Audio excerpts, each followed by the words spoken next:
get your attention? Eyes up front. Marie Curie, a woman that won the Nobel Prize in the physics science department. Um, Aria Grezi, another woman that won the Nobel Prize. We are here today because of science. And I just want us to commemorate the 17% of women that represented in the Nobel Prize category. If we can just give them a round of applause.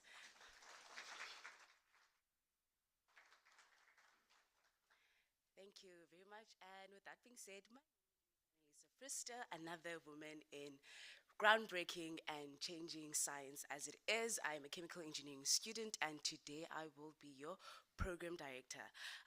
Without wasting any more time, can I please welcome up on stage Dr. George Fricky and Lukona, additionally, and Ms. Skipis to do our welcoming. Yes.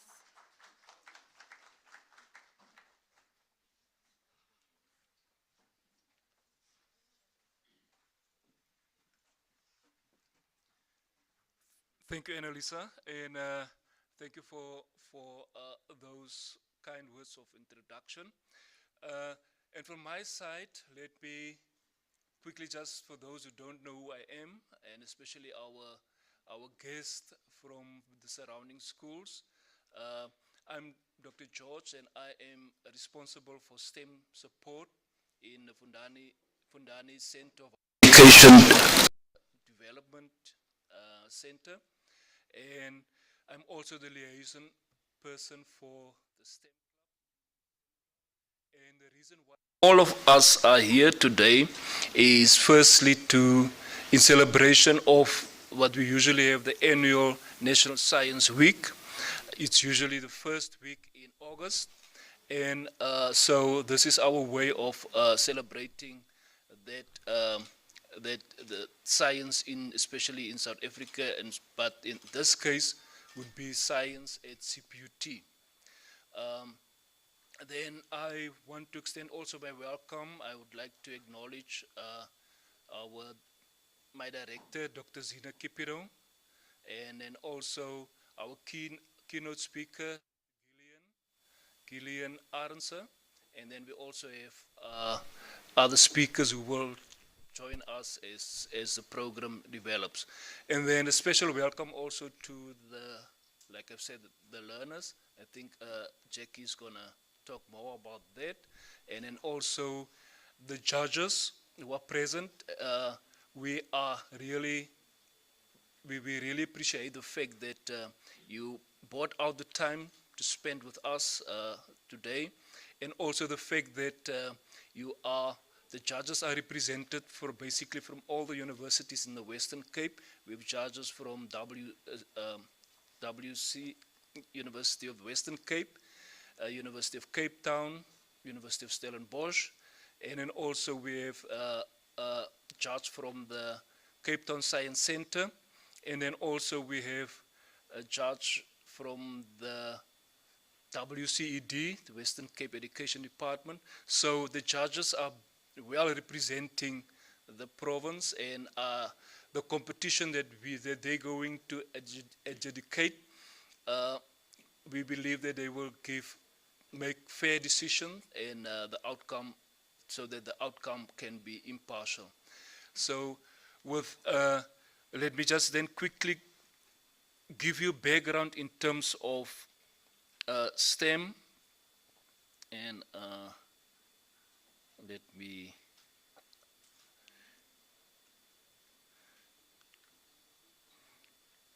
just quickly get the PowerPoint which I prepared.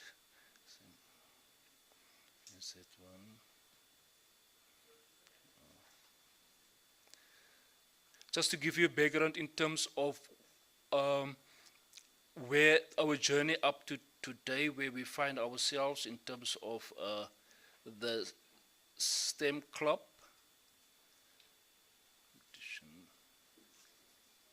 Now there's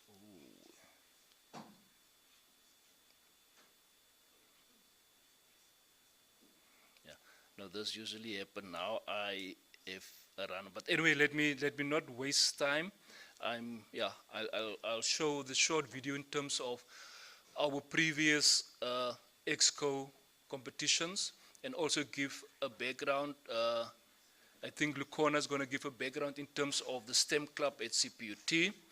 But let me give over to Jackie to also do welcoming from her side. Jackie is actually, she's involved with the community engagement and world sector at CPUT. Jackie. Thank you so much for that introduction. I want to say also from the service learning and the civic engagement units at CPUT, I would also like to welcome our school learners and our second chance matric rewrite learners, and maybe just acknowledge the cheater and also the bank seater for funding our two matric programs. So welcome and to our school learners, and thank you, teacher, for bringing them along. We really appreciate it. So just to explain to you our collaboration with Fundani Center for Higher Education Development. Um, our learners are part of the Community Engagement Student Academy, which is a co-curricular community engagement academy. Some of our leaders are in the room at the moment, and part of the projects for this year is to look specifically at STEM interventions and STEM support, educational support for high school learners. So in the classroom down there, from 8 o'clock this morning, they've been busy with career support.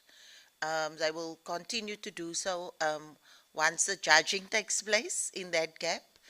So those learners and matric learners who haven't had the opportunity this morning, you will get another chance. And then there are practical demonstrations learners for you later on. These two student groups are called Sparkling Nova and the Science Dynamos. They select their own names every year, and you will be in good hands with our students. They have taken a few weeks to prepare for you. And I also want you to enjoy the STEM exhibits upstairs, where I believe all the competition will be taking place. So welcome everyone. Thank you, Dr. Zina Kibido also for this partnership, because I think when we collaborate, we can always do more exciting things together. To our staff from the service learning and civic engagement units, thank you also, as well as to our alumni from our academy. Thank you for your support today. So I'm looking forward to this exciting exhibition and expo today. So welcome from my side. Thank you very much.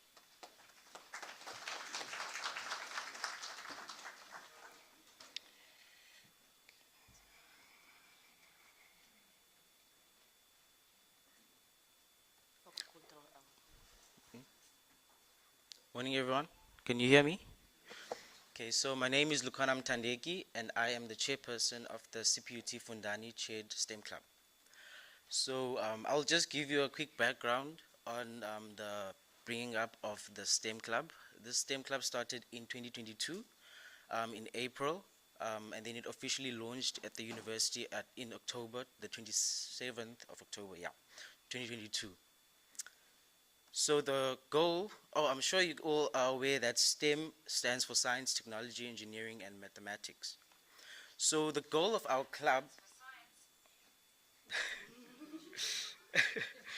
okay, so the purpose of our club is to enrich as well as enhance and support the students that are in STEM related courses at CPUT by coordinating as well as providing them with learning spaces, as well as competitions such as today, and academic guidance through our relation to Fundani. And our goal is also intertwined with our purpose by providing academic enhancement as well as teaching enhancement, and to increase the general interest within STEM. Because, for example, last year we went to a roadshow with the community engagement people, and some of the schools that we visited, they didn't know what STEM stands for or what it is. So we had the job of spreading the knowledge of STEM, as well as letting them in and also get interested within what STEM is about, because whether we like it or not, STEM is the future. So what we offer within our club is competitions, such as today, the Expo, study buddy initiative, which is basically whereby our members, the club members, they are going to be put in groups. They assign themselves into groups, and then they are going to study together. As well, we give them we offer learning material from their lecturers, and then there's also a communication between them and a tutor. As well as boot camps. A boot camp is for students that are at risk. We are always given a list before the final exam within each semester. And then within the boot camp, usually it's 2 to 3 days, sometimes a week, whereby we help the students with we focus on the parts that they don't understand. And we have tutors and lecturers present throughout the boot camp. And then STEM-related excursions and STEM-related events, those are stuff that we are still planning on doing as we are growing, by going to STEM-related venues around Cape Town, so that our members can also have fun being part of our club. So these are some of the pictures throughout the years. The first one here at the bottom, that's from last year's STEM Expo. And then the other ones are, this one, it's from I think it was also from the Expo, and then the others are from the boot camps, and then throughout the years, 2 boot camps that we've done so far. And our eligibility is not that complex. You just need to be a student at CPUT, and you must also do at least one STEM-related module. Thank you so much. Thank you. It is nice to say that I'm a product of both departments, the civic engagement, the academy, all the fun and entertaining learners and the learners that are here amongst us. It is incredibly awesome to spread the knowledge of chemical engineering and just science in general. I'm a nerd and a dork, as they say, but science is fun. Whatever people say, science is amazing. And I don't mind being called a nerd and a dork with billions and dollars. And I mean, Elon Musk did it. How can I? And also the STEM Society, I'm also a product of that. I am the coordinator for all of the campuses. So, yeah. My credentials. But anyway, up next is to do an opening is Dr. Cupido, the director of Fundani. Please come up stage and give her a round of applause as she comes out.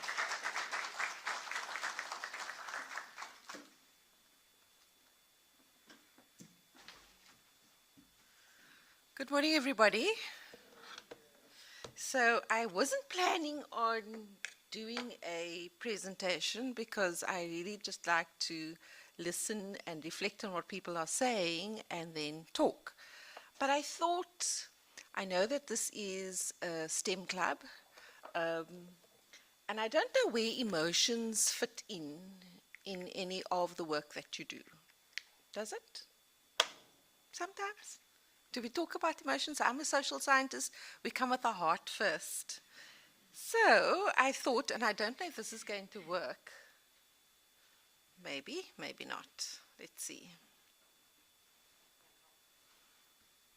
Just hold on. Let me just minimize this and take this over. There we go. Okay.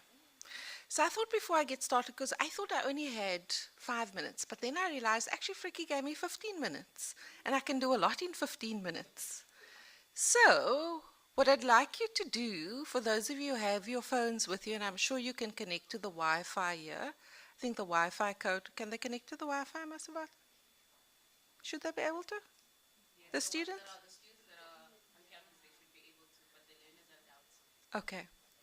So for those of you who can connect to the Wi-Fi, I'd like for you to take just a moment to think about how you feel this morning. It's cold. Some of you, I don't know if you've had breakfast yet. It's for those of you most probably excited not to be at school and to be away from school and to be in a new environment. So I thought perhaps let's just do a social science experiment. So you can either use the QR code, for those of you who are familiar, you can just zoom in with your camera. Are you able to get it?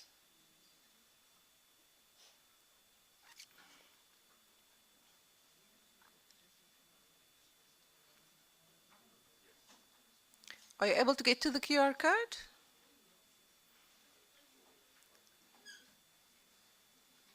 Okay, I see there's some people on. And so, what it like if you can't get the QR code, you could also just go to Mentimeter and use the code that you see right on top of the Mentimeter. And so, when you see this, there is what we refer to as an emotions wheel.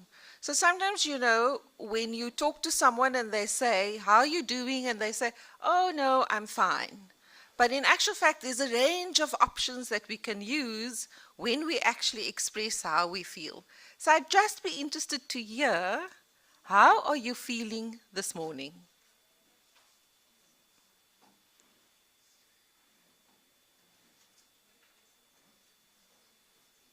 And you can type that in.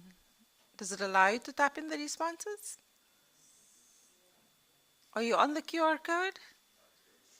There we go. So some people are cold, excited, oops, nervous. Hopefully those nervous jitters will go away. Optimistic. That's great. Okay, so my glasses won't allow me to see that far. All good. Mixed emotions. That's allowed.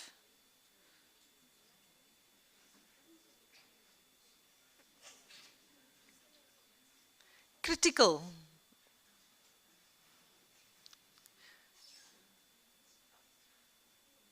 Okay. So overwhelmingly, most of you are feeling cold, excited, good,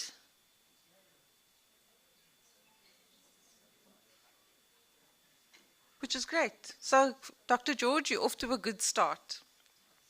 So I'm going to leave that, you have access to it, so throughout the day you can go back to the QR code and decide if your feelings have changed. So let me just say, let me first of all greet everyone. Good morning, everybody. Good morning, welcome. Welcome to the students from the schools. We're really happy to have you here. And then also to our distinguished guests, our participants, our guest speakers, Dr. Mark Jacobs, Dr. Gillian Arenser, and Dr. Mr. Ntokoza Mashaba, and then also to the exhibitors. I saw that there were some science demonstrations that were happening earlier. It's always exciting, and I was not meant to be here. In actual fact, I meant to be in a meeting. And last year, the Science Expo was such an exciting event. To see the students and their projects and the ingenuity of what they were doing was just absolutely brilliant. So I didn't want to miss out, and of course I was bribed into being here by being given this really beautiful jacket. So I thought that I need to do it justice. So I'm happy and I'm excited to be able to celebrate this what I believe was meant to be the start of National Science Week, but I'm told that it's been slightly postponed. But it certainly is a remarkable way for us to acknowledge the development in science and technology, and also just to showcase the creativity of our students and the brilliance of our students. I think what the Expo does as well is it creates an opportunity for us to reflect on the theme. So I was a little bit nervous because I'm thinking, I hope I'm getting the right theme, especially since the communication around National Science Week seems to, be a bit not as clear as it was last year. But the National Science Week theme is living in, Frikkie, and you can correct me if I'm wrong, living in a high-tech world, should we be concerned? And I'm assuming that this is aligned to the International Science Week theme, which is science for and with society. And I thought about this, and previously science stood on the outside. Science is what we experience, and science was not necessarily what we as individuals on the outside of science were involved in. I mean, simple things like driving your car, the wonderful air fryer that's revolutionized our lives, the microwave. Some brilliant person has figured out how to do reverse and parallel parking. Now the cars do it for you. You don't have to do it by yourself any longer. And then, of course, the whole advent of AI, which has been around longer than we can even imagine, but it certainly has proliferated in ways that we need to start asking questions. What now? And so the theme invites us to think about the profound impact that science and technology has had on our lives, our daily lives, and to consider both its potential, because I think there's great potential, but a lot of people are also still quite fearful. In the university spaces, and I don't know if it's the same in the school spaces, but in the moment that the university space, in actual fact, the meeting that I'm going to go to a little bit later is we're looking at our AI guidelines and how to make it accessible to students, and also having to think about the ethics around the use of AI. And so currently the top of everyone's mind is the use of AI and finding ways to minimize the impact on the integrity of the academic project. Because I don't think that we can oppose it. It's here, it's not going anywhere, it's here to stay. It is a brilliant opportunity for us to use, but we need to find ways of using AI and other technologies ethically. And so I'm really excited about the theme, science for and with society. It cannot be a standalone. So coming back and thinking about the Expo and what it is that's being created through this Expo, it's really also an opportunity to showcase how science is such a driving force within our lives and everything we do. And so today we find ourselves in a world where technology is deeply ingrained. Previously, we wouldn't have been able to take a picture of a QR code and scan it and land on a different page. We would have had to have gone to the URL, taken the long route, whereas now it's so much easier, and we don't even think about those things anymore. We don't think about how that's just eased and made things a lot more efficient. So your smartphone now is no longer just a smartphone, it's like a mini computer, the little that I know, but there's so much that you can do. I mean, I was amazed now the other day, if you have an iPhone and a Mac laptop, that I could cut from my laptop and my phone sat next to me and I could paste to my phone. And I felt like somehow or the other it was captured in my finger because it was very gentle about how I did it. And my colleague said to me, it's actually not in your finger. It's just these two devices that are being able to talk to each other. And so sometimes we don't think of these things, and it's just brilliant. So you can cut a document or a copy from your laptop to your phone without having to send it, and vice versa. And so it's those kinds of things that has just changed the way we do things. But all of this being said, as we embrace the high-tech world, it's also important for us to remain vigilant and thoughtful. You know, when we went through the pandemic, there was this big debate around should we, shouldn't, or should we, shouldn't we be vaccinated? And families were divided, friends were divided. We had people who were for the vaccines, people who were against the vaccines. And the reason why I think there was this big debate is because a lot of people felt not enough science. It hasn't been tested.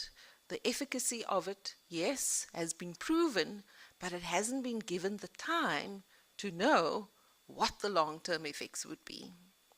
And so for many of us, we rolled the dice. We said we're taking a chance on science, the science that we've been told.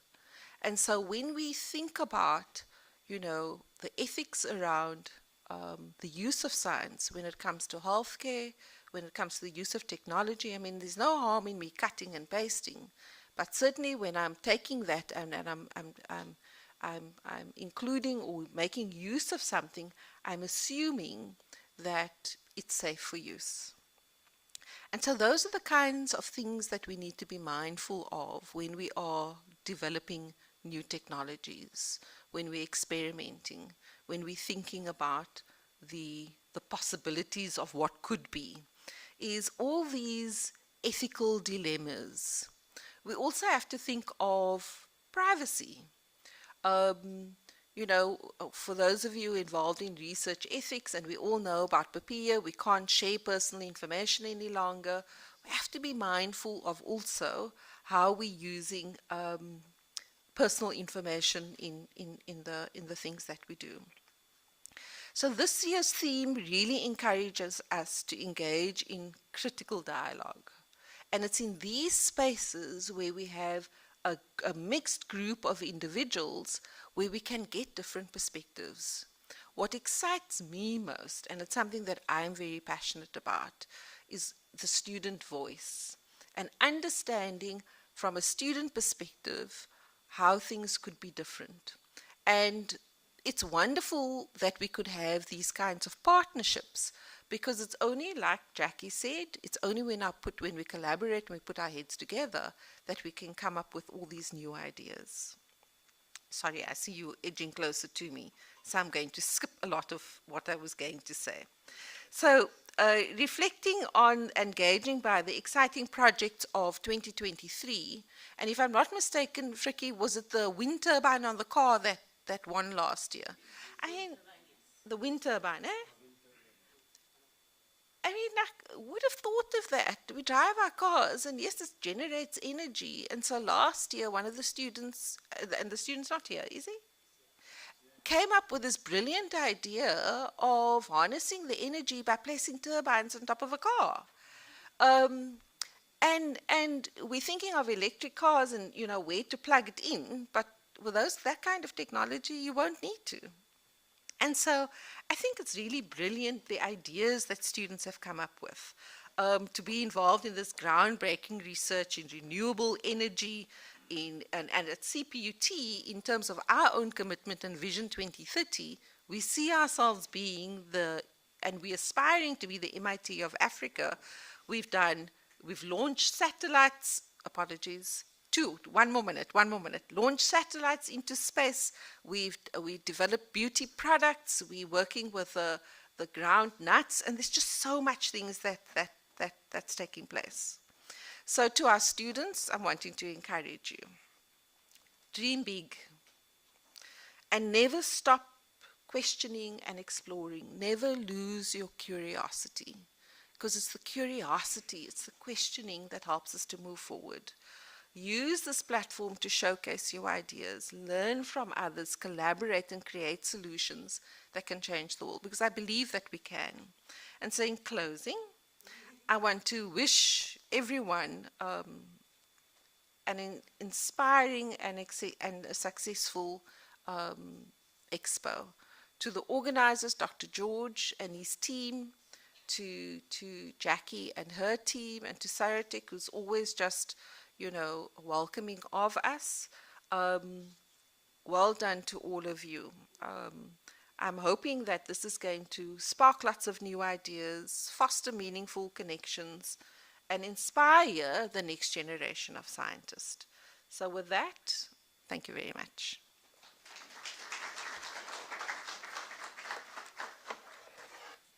That's mine, eh? Thank you. Thanks, Doc.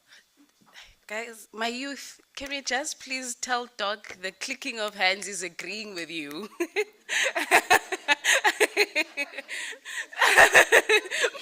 We are indeed the MIT of Africa, well, the future of Africa, indeed. Just to welcome the exhibitors, just to give us a rapid and a quick presentation of their projects. So, presenter number 26, if you can come up first. Let me just get your name. That would be... I'm so sorry. I'm so sorry. Let me try. Can I try? Okay. And this is shameful because I'm African. No, tell me, help me, come help me. I can't say his name. It's quite long.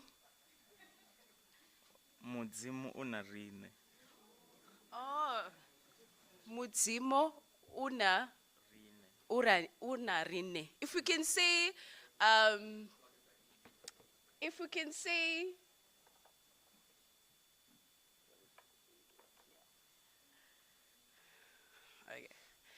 we can say, what is it? Was it Swirdowski? What is it? I don't even remember it now. The diamonds, if we can pronounce that amazingly, why can't we pronounce our African names? So I'll forever learn how to pronounce our African names, our brothers and sisters. So yeah, let us hear him out. Good morning, everyone. It's good to see you. Today I will be presenting the project called Remote Practical Learning. In a modern institution, practical institution, and technical, we face this issue where there are more students than there is equipment, which is the problem that most of the technical institutions are facing, like CPUT or Department of Electrical. We find that there are more students and then few equipment. So the aim of this project is to create a device, create a circuit stations that will solve that problem. This circuit station will be connected to the cloud. So this will be helping the institution in terms of that student will work on the station remotely. They don't have to go to the lab to operate the station. So with this, it helps in making the labs not to be overcrowded, because there are more students who want to use the equipment,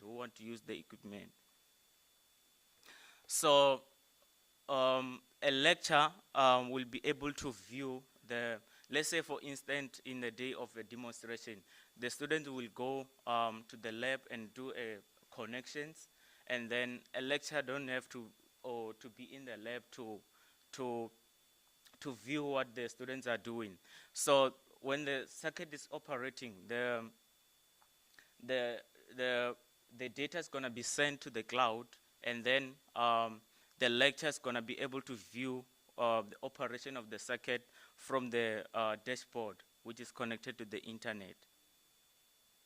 So this circuit will also have a camera system that is going to be capturing the the data, what the student is doing on the circuit. So this simple the prototype of what is gonna be happening. So as you see there, that one is an Arduino Uno, which is simulating the circuit, and then with the potentiometer. Um, so this is the circuit diagram of the potentiometer and then Arduino. So this is what the lecture is gonna be seeing. Let's say, for instance, in the demonstration day, students will go and do connections on the circuit, and then once the circuit is running, the data is gonna be sent to the cloud, and then the lecturer is gonna be able to connect to the internet and view the operation of the circuit.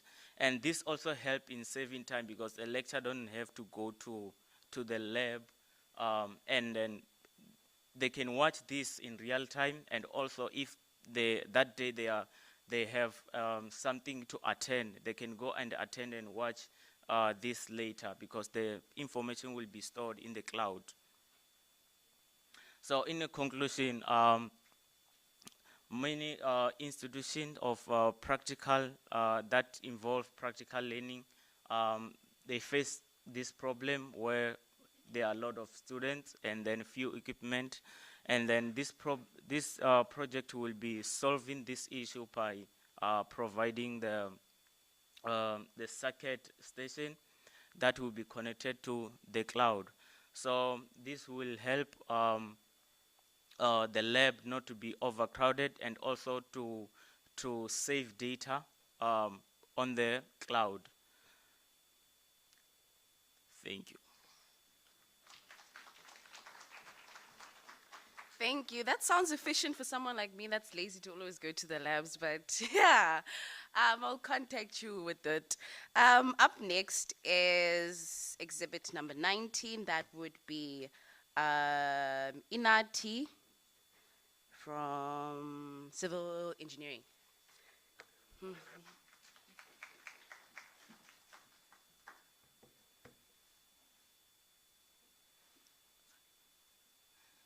Greetings to all. Sorry, just 2 minutes.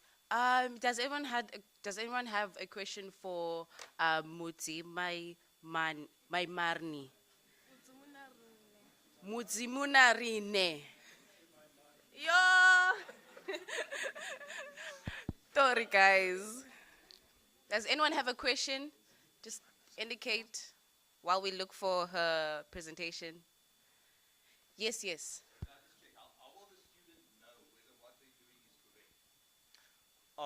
Okay. So meaning that if what they are doing, if they didn't connect the circuit correctly, it's gonna show that there's gonna be some sort of a signal that is indicated on the circuit that the connection is not correct. So if the connection is correct, the signal is gonna show maybe in sort of LDE is gonna light up, a green LED is gonna light up to show that the connection is on. Is the pack manual uploaded automatically up on the thing? So if I'm doing, for example, distillation, supposed to be doing a practical code distillation, it will automatically know what the answers are, No. so that it can correct me if I'm wrong when I'm answering. No, a student has to figure out, because it's also part of a learning.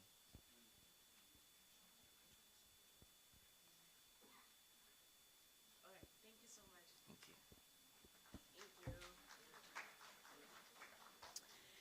Greetings once again. I am Inati Naba, a second year student in civil engineering. The title of my research project is A Glimpse of Civil Engineering. Civil engineering is an engineering discipline which concerns design, construction, and maintenance of structures. Focusing on construction, Construction has been done using simple methods, such as applying concrete onto concrete bricks to build structures. But as we are in the fourth industrial revolution, construction has become innovative. The methodologies of construction innovations are methods that are used that stray away from the traditional means of construction. Such methods are like 3D printing. 3D printing, also known as an additive manufacturing, transforms building materials into finished products such as concrete houses. The aim of this project is to design a model for innovative construction using 3D printing. The goal is to prove that 3D printing could be the solution to fasten the delivery of 3D of RDP houses in response to the housing crisis in South Africa.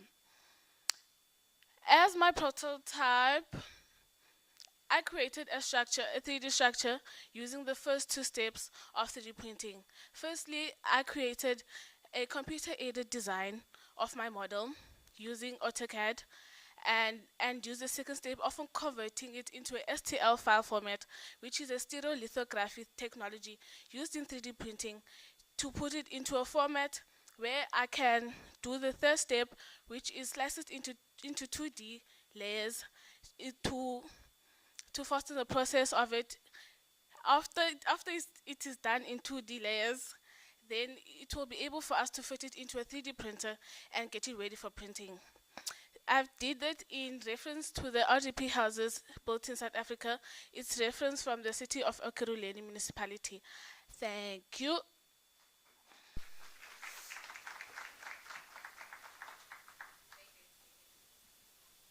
Stay there. Any questions? Questions? Yes. What does RDP stand for? RDP, Residential Development Project for houses. Any other question? Sorry, thanks. Can I just ask what is new? Because this is old technology. This is old technology. So what are you doing that's brand new? That's This never is been old done technology that has been all over the world, but in South Africa, it has not been recognized as much. There's only 2 projects that has been done that I know of using 3D printing. One was done by the University of Johannesburg, I think in 2022, and the other one was recently made by the University of Stellenbosch.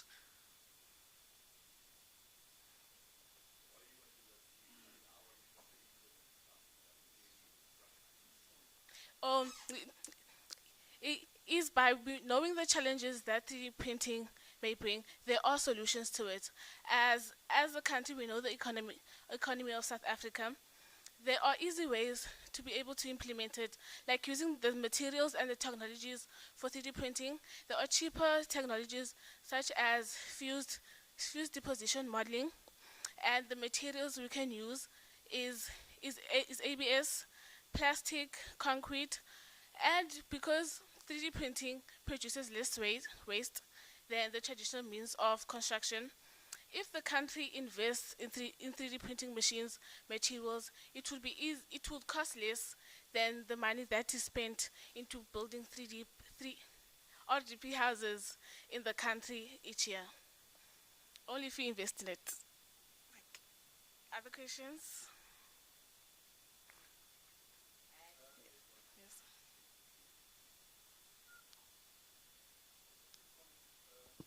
The RDP actually comes from the old apartheid backlog of houses.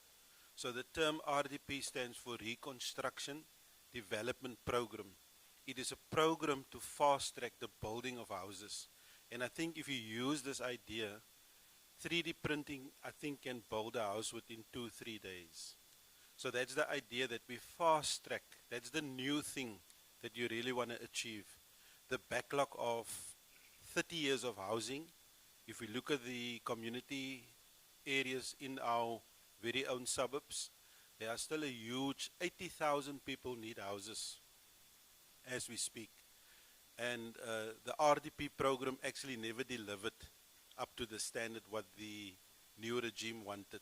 So you can come in there and fast track what was supposed to be a reconstruction development program with the 3D printing.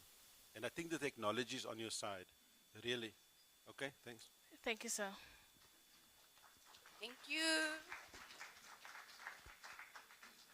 Thank you, thank you. There's another one. Okay.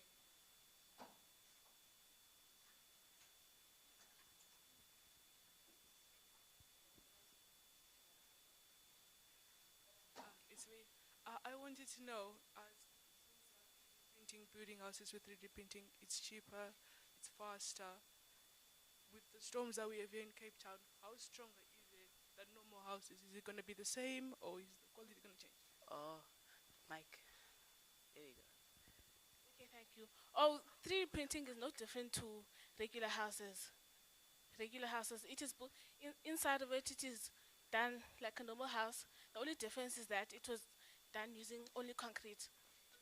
Even concrete bricks that are used to build normal houses are done or used from concrete. So the only difference is using just the paste of it and not the bricks and everything else. It is done the same. And 3D printing machines can work under negative temperatures, which will be very useful, as normal human beings can't work under those temperatures. Thank you.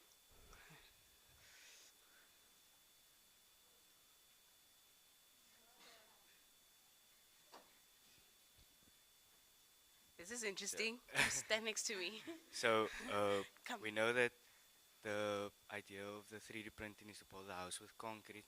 So the thickness of the wall of the concrete, within a few years, the concrete is going to crack eventually, and replacing or repairing that part of the section of the wall is not, you can't fix it 100%.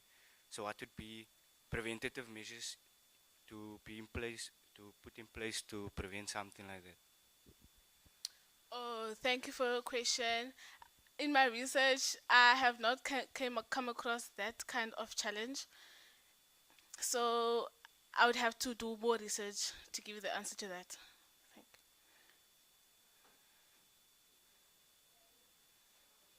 Are we all good? Yeah, I think everyone's good. Okay. Just before we have a coffee break, I just want to leave you with something small, if Doc doesn't mind.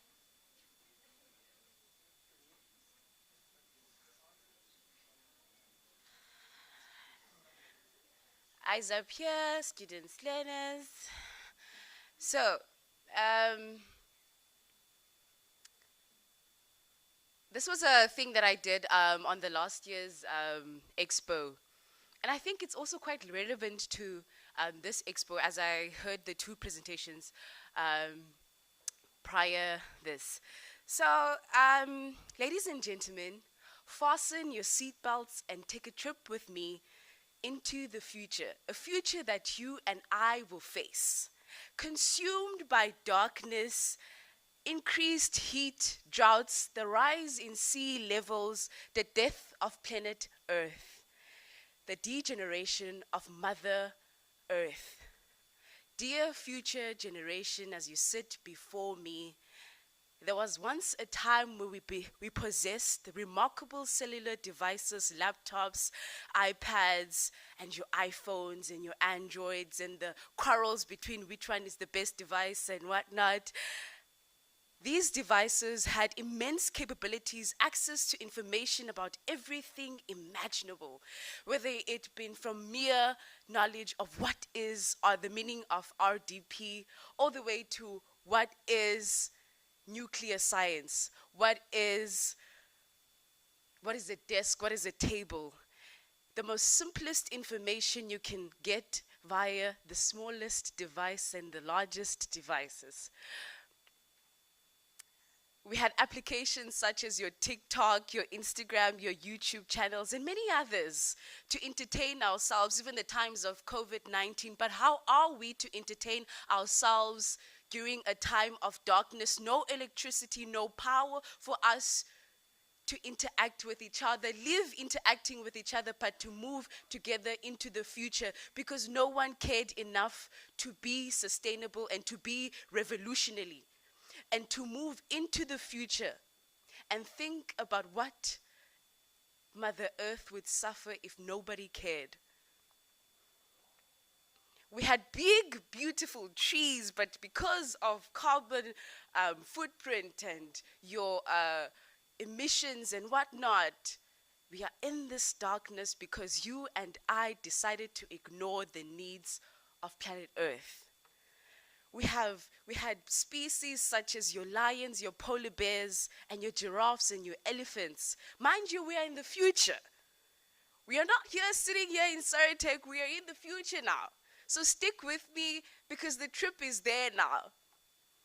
So no more of your big beautiful elephants because there's nothing to eat for them. Because we failed to fight against the abuse of natural resources, we failed to invest in those ideas to prevent this very moment of darkness.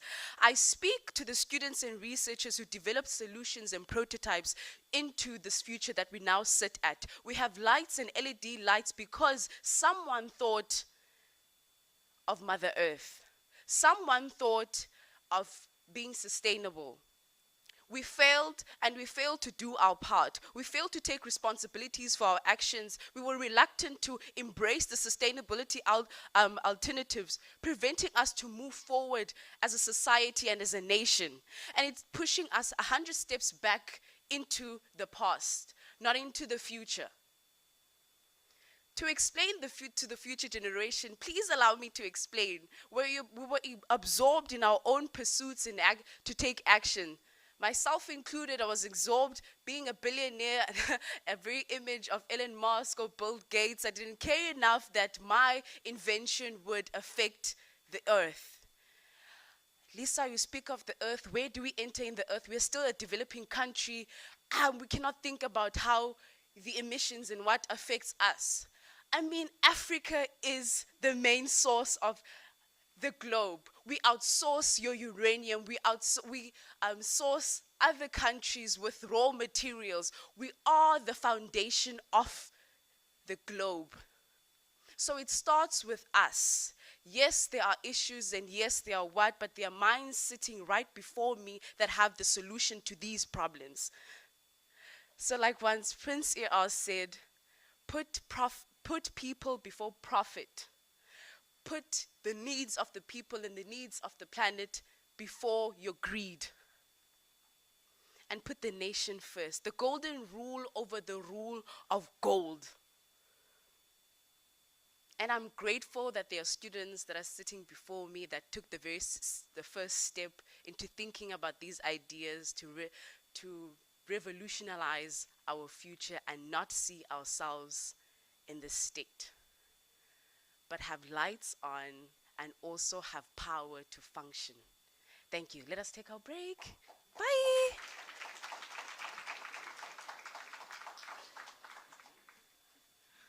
Okay. 10 minutes. Yeah. Bye. Thank you, Lisa, for that powerful rendition. I think a lot of fruitful thought. But before we break, I was informed that staff will be upstairs, served upstairs, and then the students will be served downstairs. So yeah, let's just keep that in mind. And we'll keep the break for about 5 minutes. 5 minutes is just coffee. Do you want more? 10, okay. Because it's 15 and I allocated 15 there.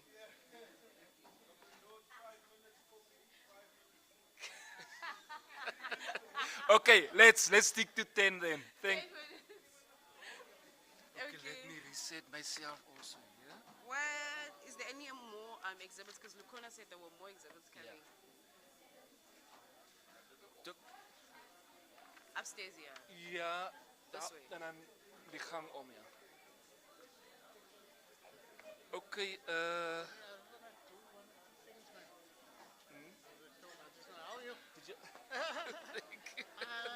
do you want to update? Yeah, man. Okay, you can put in your laptop. Can I do it quickly? Okay. I just need to do one or two things. No, fine, Yeah, great. okay. Sure. That's no, yeah.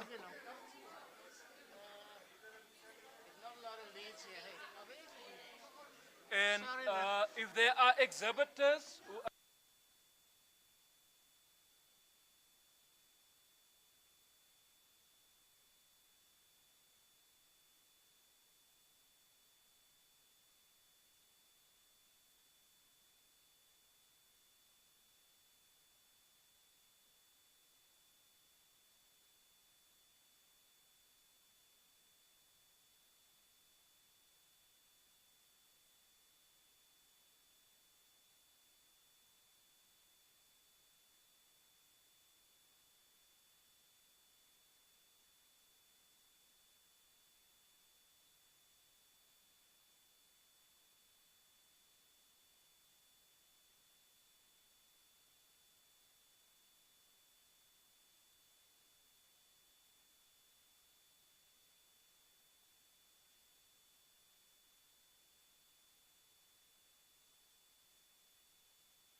guys up here. Here am I. Hello. I hope that coffee rejuvenated you, and for the exhibitors, all the nervous jitters are all. If they're still there, I rebuke them. um, if Dr. George can come help me up here to welcome Dr. Jacobs. You know, introducing dogs gives me nerves, Yazi, because it's intimidating. I'm gonna get there, guys. Just wait for me. It's gonna be Dr. Annalise, Dr. Lisa. But, Doc, if you can come help me, welcome Dr. Jacobs.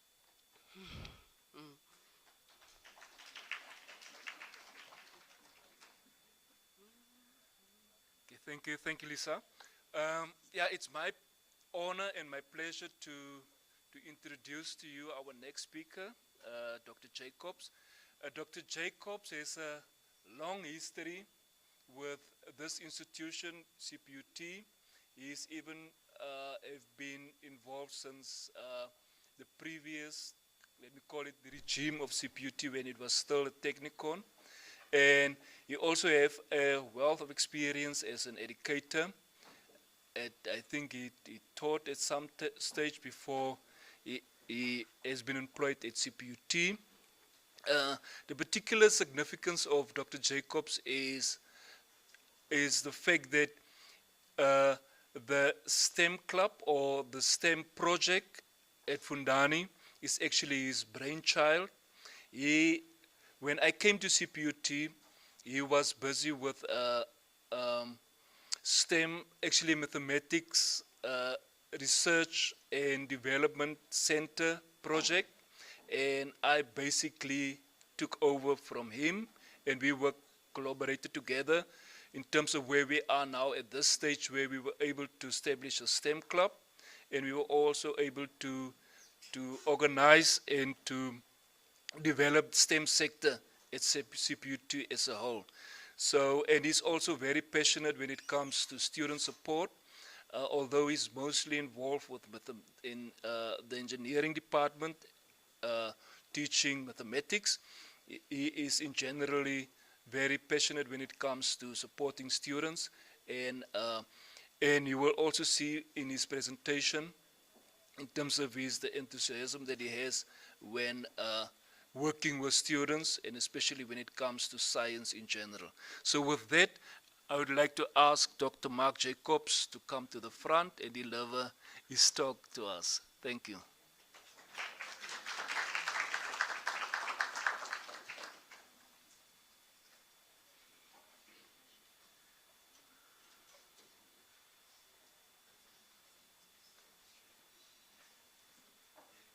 Good morning. If you want to make somebody nervous, then you say those things, so he has to live up to them. Most of what my colleague, I must get online, most of what my colleague said, you can take with a pinch of salt because we are friends and we don't talk badly of each other. Sorry, slip out. So, I want to get this a bit higher. Sorry about that. It's a bit higher. I'll sort this out. So it's fine if my colleague is looking at the technical. There we are. Typically, my preparation is still in the works. I'm still preparing the talk, and I will be preparing the talk long after I've walked away from here, and I'll carry on from there. But I just want to start by saying that to be here with all of you is,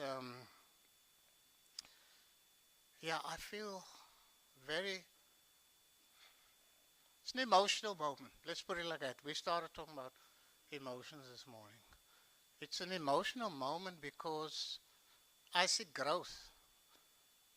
I don't know how many of our school pupils have been told they must come along today, but I hope that when you go away, you will have taken something from today, and you will look forward to building your own STEM clubs and coming back next year again. But the emotional side is about seeing growth. And that's what I see here when I look at this audience. I see growth from where we started to where we are now. And I know, and I'll talk about my friend who spoke all these things about me. I'll talk about him later, but it gives hope. People like myself, older than 30, in your age, 30 is old, so I'm not gonna go beyond that, but people like myself, older than 30 years, we've come through a long period, and that's a little bit what I want to just quickly say. We've come through darkness at a time when things were not good, bad in some cases. So we've come through that. We're the lucky ones in a sense that you might find it strange that we're the lucky ones in the sense that we can look back to where we were as a nation and to where we are today. And we can see the progress. Now you guys, I don't know if you do see that, but it's tough. And young people don't want to listen to older people say when we were and when we did, and they don't. Because they haven't experienced it. It's not in their body, right? When your parents say, or older brothers say, yeah, when I was young I did, but it doesn't work for you. But we've come into the light. Okay, there's some shadows, some big shadows. Sorry, I forgot to set my timer. It's one way to score extra time. Set the timer. So there are some shadows and in our society, and some of those shadows are threatening to close us down. And I don't know what you've seen and what you know, and your audience today, your presence is just a small example. Sorry. Just a small example that there is light. And where there is light, there is hope. Okay. So let me start then with what I was asked to do, and that is give a talk. So I'll quickly start. All right, don't be so serious. That is just me. I'm just nervous, and so there's no need for you also to be nervous or serious. Okay.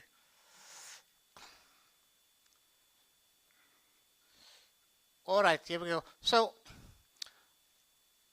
I was looking at today's talk that Dr. George said I must be one of the speakers, and I looked at my last presentation.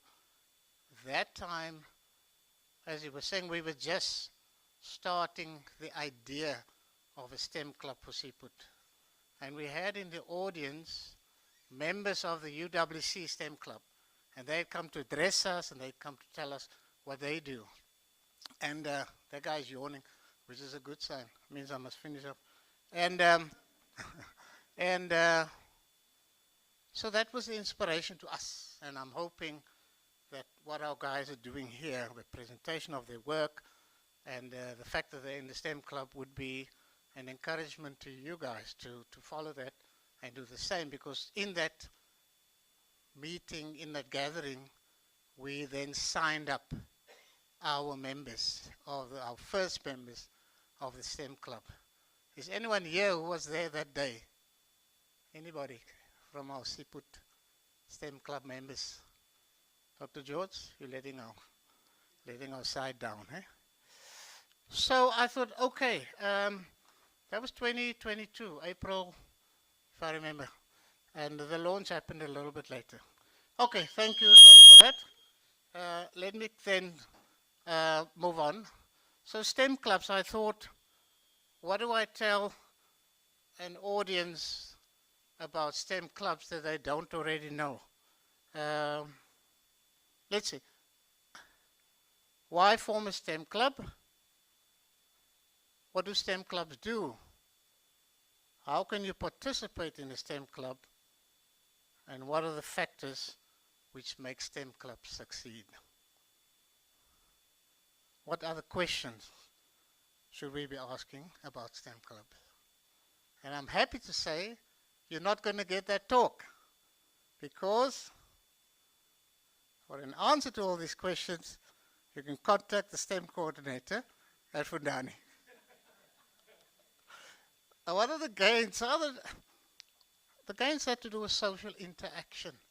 And social interaction, what you do most of the time in your lives, what we do most of the times in our lives, it builds people.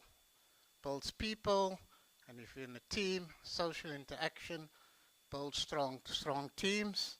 It builds confidence. You talk to people in your group, they're your friends. They're not going to put you down if you ask questions, and so on. So it builds some confidence, and over time it also strengthens you as a person.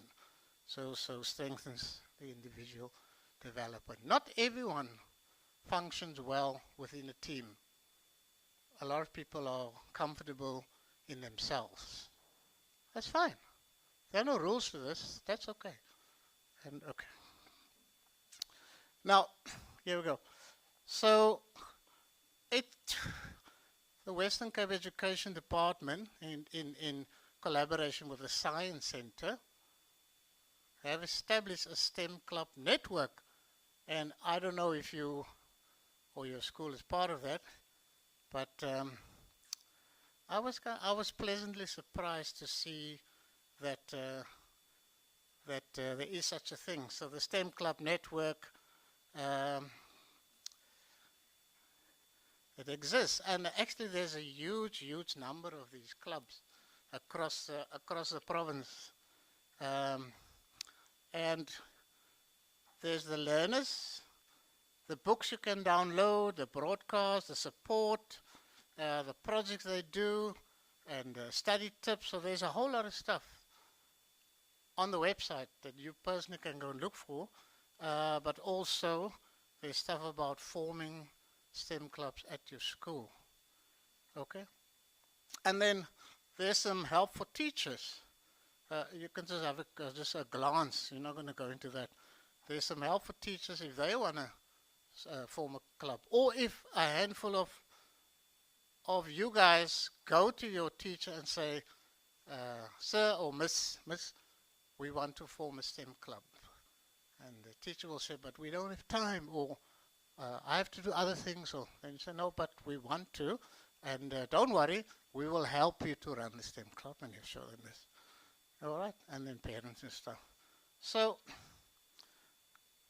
in other words, there's no real excuse for you guys not to do that. Right, so I'm sorry, this is very boring talk, but I can't help it.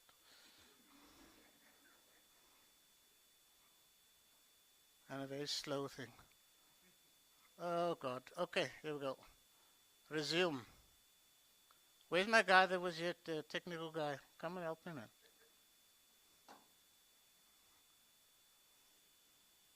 Just put it back up. Don't worry. Oh, not you, the guy that was helping me. Where's he? Why can't we go? I did the same thing. Control L.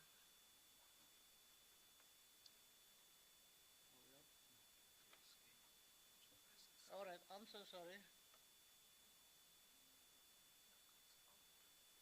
Control L. Don't worry, I'm going to. Don't worry. There's it. Okay. And don't worry, I'm going to cut it now. Okay, so sorry. All right, let's move on, Mr. Boring. WCD, so there is a network. And then I sort of looked beyond that. That's the advice for the teachers, a nice PDF. And then I thought, well, what's happening elsewhere in the world? And surprise, surprise, STEM clubs is an international phenomenon. So there's some in Africa. I'm not going to open it all because I've wasted my colleagues' time there. So there's STEM clubs all over Africa. Wow. And I looked at this one from the UK. Um, so they're fantastic resources. Even if you're not in a STEM club and there's a handful of you and you need help, you need questions. People are always saying, I need a question paper, or I'm working on this topic and we don't understand it. You can go and find these things on YouTube, but in the STEM club as well. So I looked at that and I was very impressed by it myself. And I also researched, well, what are the STEM clubs in Africa? Because we are always reaching across the waters, which is fine, but we forget that there's also stuff in our own continent, and a lot of the stuff is great. It should be. So I looked at the STEM club in Ghana, and I thought, well, we can have a quick look at that. And, well, there we are. So it's a universal phenomenon, and it's great, Dr. George, that we are not just part of a network in the university system or in the Western Cape, the country, but actually we're part of an international system. Why are you standing up? All right. I'm not going to do that again, but I might. Okay, so finishing up then. Over here. How do you best help students? And what they ask and what they need are two different things. This is a picture of the iceberg that smashed the Titanic. So the guys on board, they were not looking far enough ahead. That's what they saw, and that's what's happening underneath. Very sad story. One or two more things. So how best does learning take place? I've already commented on it. Social interaction. There's some big theorists who presented their research into social learning as opposed to the individual me, you, and I learning. And again, the STEM club is in there. It's about active social engagements.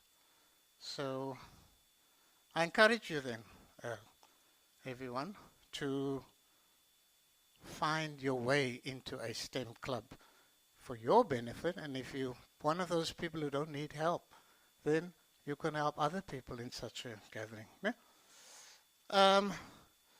I know that she's going to chuck me out, but I'm still going to hopefully get another minute, just one more minute. Social learning theory. This is about a minute. Oh, we haven't got the sound. Just pretend you can hear the sound. Don't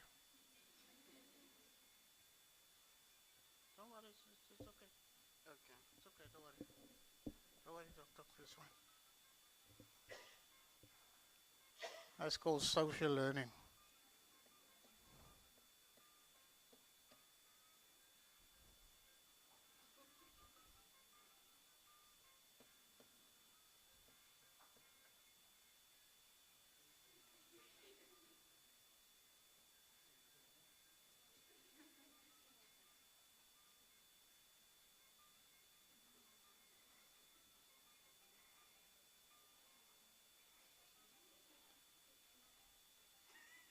What do you think is going on? I don't know.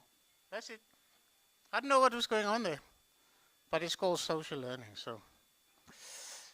And then I must move on. And then I just want to come back to home. So you saw the Seaput STEM launch. And I'm not going to go into that, but there is the URL. And there's the team. There's our HOD of the Fundani. I hope that's the right title. And then there's some of our students. They're hiding. There's one in front. There's a couple at the back. And then there's some staff members. Sorry if I don't mention names, except for this guy. So this guy on the right here is really the driving force. I know he was talking me up, but don't believe any of that. He is the main guy. He is such a brilliant leader. And I'll tell you one or two things. This is not my speech. My speech is already finished. I I'll tell you some things about him, about the sort of leader that he is. You know, he's unassuming. You can see him. He doesn't show I'm the leader here like some people do. He's unassuming. He's clear. He's firm when he needs to be. He's strong. He's available. Very important.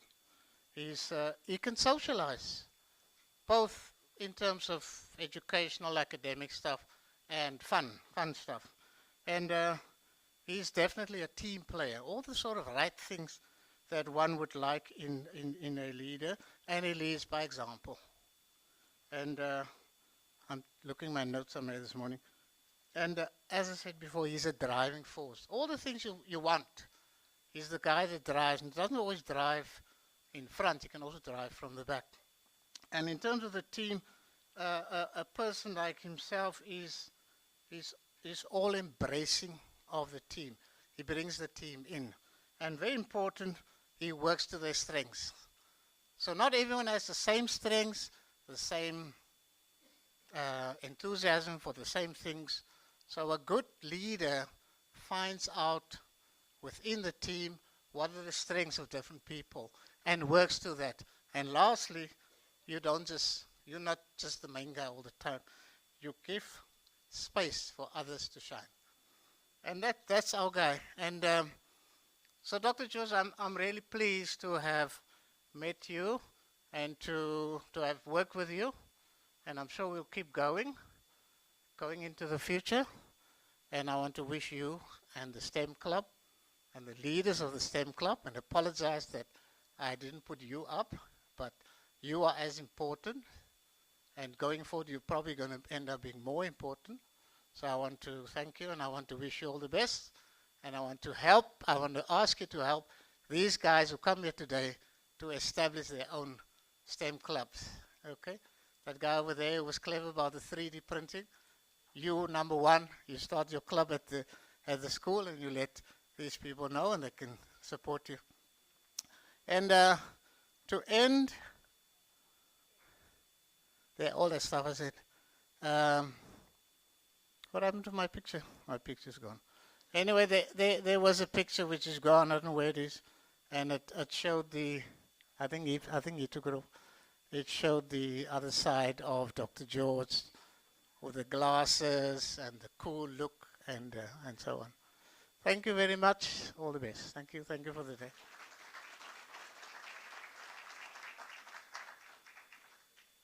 Is this yours?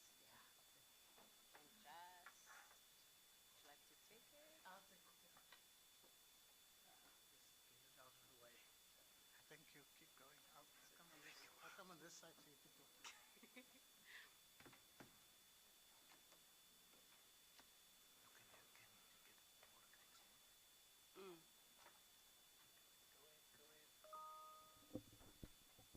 I'm a shorty, so it's fine.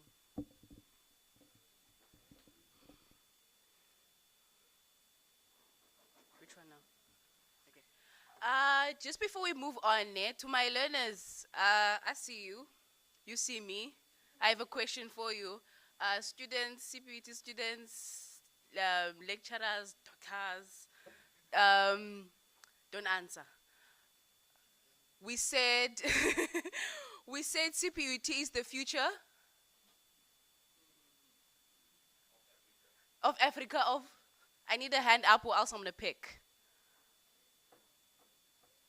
And I'm gonna ask a harder question after that. So we answer this one to avoid the difficult questions. And so no one wants to answer. Repeat the question. So, CPUT is the future what of Africa? MIT. Okay, I see you girls. I got you after this. I have a present for you. Thank you so much. So, just to move on, can I have exhibit 20, which is Moral Ndlovu? He's just going to present for us his project, which is from, just quickly read here. Youth unemployment.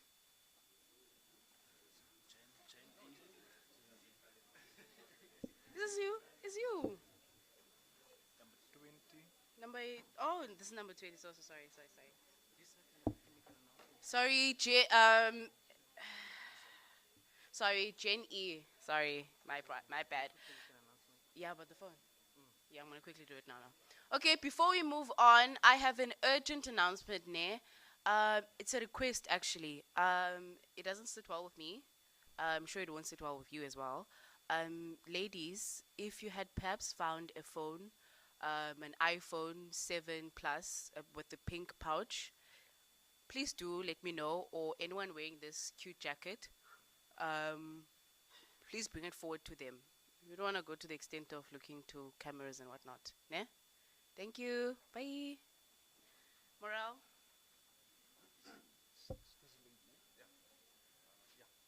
See, didn't I open it? Yeah, but I think you need to give me access. I don't have. You can just present without it. Can you present without it? Because you locked it. Yeah, You must now give me. access to your to the presentation. Yes, Can I call someone else up? Yeah, let's call someone else and then we can. Okay, so you must Your emails. Okay, so Morale has locked us out of his presentation because of pattern and what. I'm joking. So while he sorts out his presentation, can I please have Exhibit 11, which is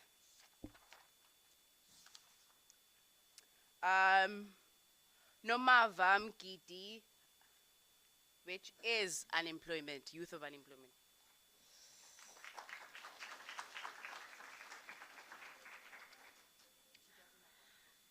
Okay. I did email you something, but it's fine. I can present without. Is it which one did you email? Is it this one? Nomava, search Nomava. When you search Nomava, my name is going to appear. Normal.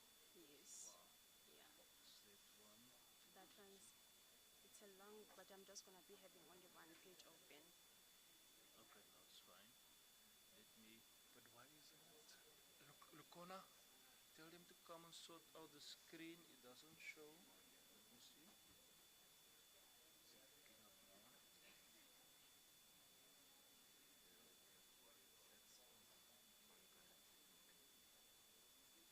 Is it showing? I want to delete. I don't want to show my student.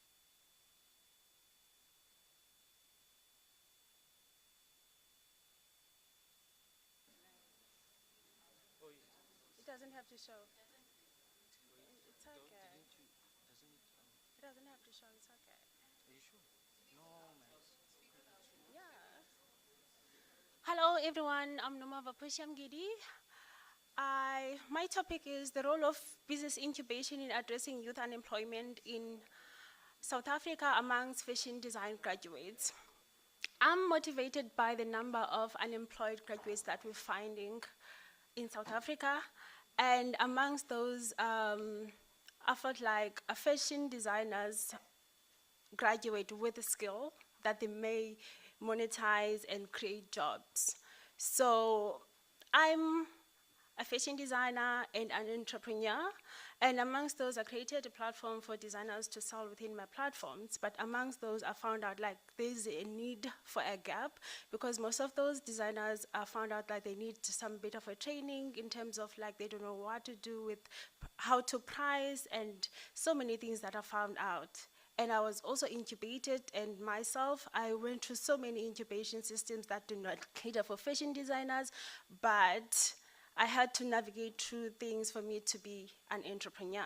And there's a huge gap between just being a fashion graduate and being a fashion entrepreneur. So my study, I looked into having the fashion design graduates being facilitated by me for me to find out the challenges that they face daily on how they can be taken from just being a fashion graduates and being shifted to being a fashion entrepreneur. Based on several questions whereby I had so many that had been approaching me when they're getting some sort of like orders. Some will be struggling on how to price their items, some will be needing some few advices and so on. And invited them to participate within the workshop. I created a program, and I had a questionnaire that was set out to find out the challenges that they face, so that I can probably be creating a program for them based on their challenges, so that we can co-create and co-design an ideal business incubation that can serve them. And within South Africa, comparing to London cities, unemployment is, SMMEs within fashion, creating quite a huge number of employment, whereas in South Africa it's only like 20% to compare to London being 80%. So the designers facilitated the workshop, and then they came and they listed some few challenges, and then we work around creating a persona for the incubation system that may serve that ideal candidate. And then amongst those listed needs, and among the listed challenges were them funding, access to equipment, motivations, mentorship, and access to markets, and being assisted with legal business documentations, and then we ended up creating a list of all the equipment and resources that they may need, and part of that was like educational support that bridges them to entrepreneurship. And thank you. I'd love to invite you to my exhibition upstairs after this. Thanks. Questions? Any questions? No questions? Fashion design, okay.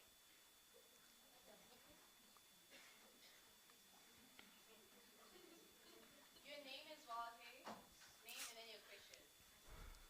My name is Adam Hendricks.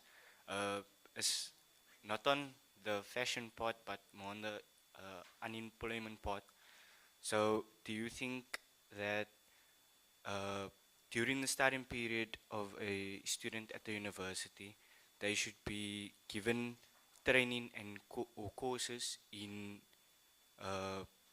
such a way that they don't face such problems when they are done studying? Yes, I do believe so. I do believe that the institutions, they do have like some sort of like a business modules within those courses, but like they're not as much as for preparing you for entrepreneurship.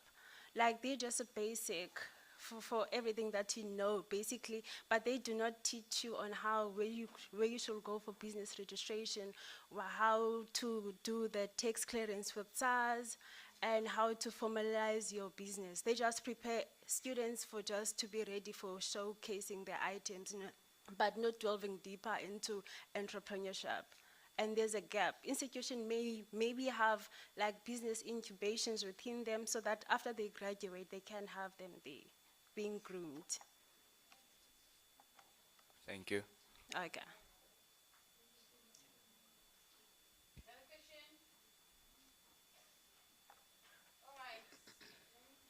Thank you. Thank you.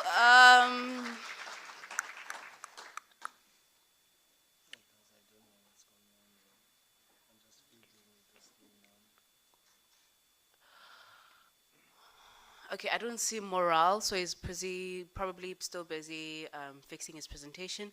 So if I can get Exhibit 30. That is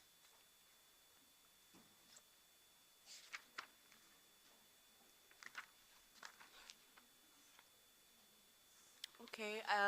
Good. Ready? All right. Okay, Morale is ready for us. So Exhibit 30, just cool. The file was too big. The file is too big. Okay. Put it, insert it here. Whose laptop is this? Docs. Can we use Let me use my laptop.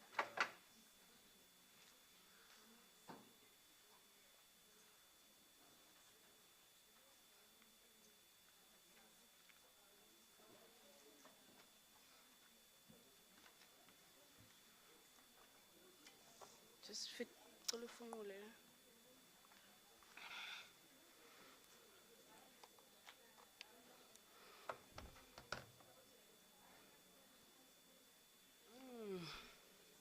But I don't have a. Yeah, I didn't bring it. Did I bring it with me? Nope. You can't send it via file because it's too big. Yeah, it's too big, and it needs me to lock it, so it's fine. Need you to lock it. You have to wait again. Where's Luca? We bring the one that we use to employ events. So why are we not using this one? Because it doesn't want to connect to Doesn't want to project. project. Okay, guys, while we are still fixing our technical problems.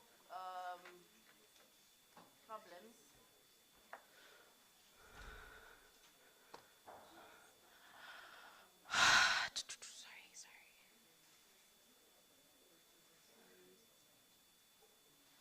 Okay, it's here.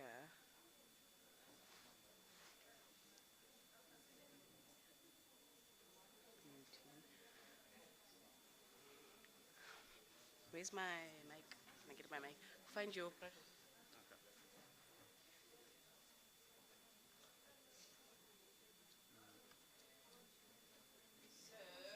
So while we are still fixing the issues of presentations, to the learners, anyone that wants to tell me what they would like to study and why.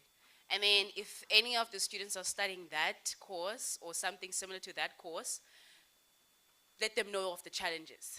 Do you encourage the course or you don't? So, learners, hands up. Put it on play. And I pick, okay, if you don't want. So, what would you like to study? It doesn't have to be here in CPUT. What would you like to study and why? And then one of our students will either encourage it or discourage it. Okay. Let's start engineering.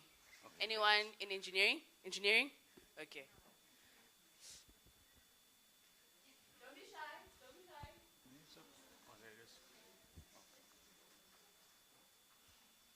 I would like to study mechanical engineering because it's always been my dream. Hence, I studied in technical school. I have.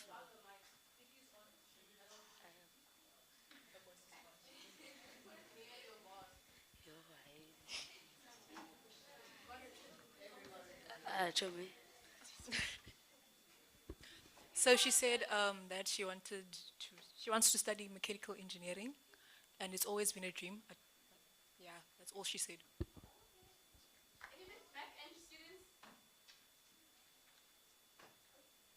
Yes, okay. Nigel will tell you about the realities of mechanical engineering. It's not all rosy. Trust me, we've all sat there and, I mean, me, myself, I've sat and like, women in science. Yes. Science showed me. But yeah, we push through. I'm not discouraging you. Nigel, tell her the realities of mechanical engineering. Whether it's nice for you or it's not all rosy and shiny and big. Okay. Mechanical engineering for me is definitely not hard.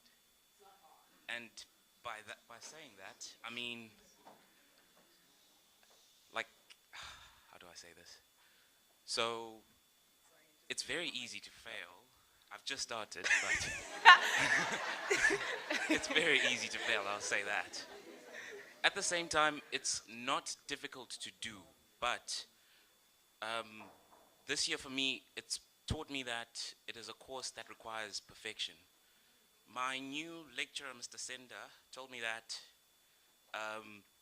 engineers are almost as vital as doctors. We are capable of killing thousands because of one mistake. Like in our maths nowadays, he will give you a 0 if your answer's wrong, which is obviously if your answer's wrong, you get a 0. If you get your answer right, but messed up in your method, you still get 0. So essentially, it's all for one and one for all in a way. Yeah, I've seen mechanical engineering as a very important course that I'd like to pursue. And I've also seen it as an art where one of the subjects we did was professional communication. We did a little project for a few months where you design your little things. So I was excited. I was like, oh, I'm a little mechanical engineer in first year. So I was like, oh, that's amazing. So I'm gonna go crazy.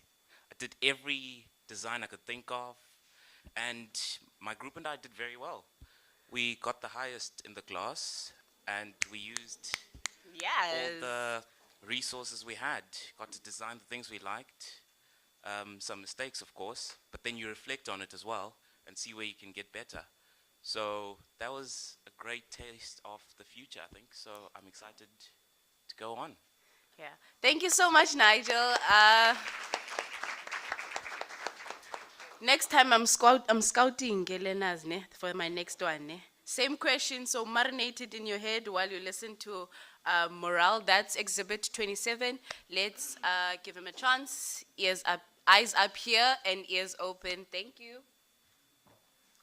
Morning, everyone. I hope you're enjoying the event. I'm here to present to you Gen E. Gen E means we're generating electricity. Let me go through the slides while I'm explaining it. So I came across this thing when I had load shedding. So I wanted to charge my cell phone. I don't know any of you know a hand crank generator. So I used it to charge my cell phone, but the problem was it required me to keep rotating, as you see in this video. This guy's using it to power his lights. So that's the problem with this system, is that it requires me to use my energy to sort of rotate it to produce electricity, then charge my cell phone. So I asked myself a question, is that can I create a system that creates the rotation for me and must be able to sustain itself? And the answer I got is, yes, it is possible, but theoretically. So here's how it's going to work. So let's imagine a car that's going to move from point A to point C. So I have two sets of batteries. One will be full, one will be empty. So from A to B, I will use battery 1, which is full. When it gets to B, it will be depleted. So hopefully, battery 2 will be charging from A to B. From B to C, battery 1 will be depleted, and we'll be using the fully charged battery 2. Then by B to C, battery 1 will be charging. I hope you understand that, because it's... Then... Oh, you can use the pointer if you want. It's fine. So this is how the system sort of looks like. So as you see, we have a small car. We have a small car and we have a big generator. So as seen in the video, the big generator is that big with a like table thingy and with a handle. So I just added the card for me that will do the rotation for me. So these are the components, and this is how the system is going to look. So we have the two sets of batteries. We have a relay, we have an Arduino, and we have a buck converter. I don't know if you know most of these components, but I'll explain some of them. The relay, can I have a mic? Yeah,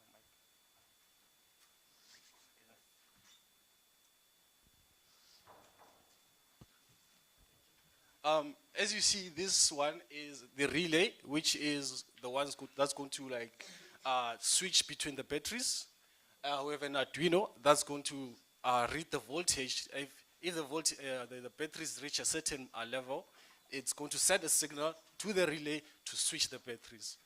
We're going to use a buck converter. It works as a transformer, a danger box in our home, close to our homes. So this one is different because it allows us to boost the current and step down the voltage. The ones at our homes, we step up the voltage, we lower the current. So this allows us to charge the batteries faster and more safer. So in my calculations, I found that the system would run for 3 hours, and it would take around 2.6 hours to fully charge, which means the system can work and can sustain itself. But the only problem with this system is that it would need like maintenance, because lithium, the lithium batteries I'll be using, they have problem with longevity. So I need to keep changing them. Maybe I could find a suitable batteries that would work for the system. And I think that's all about Jenny.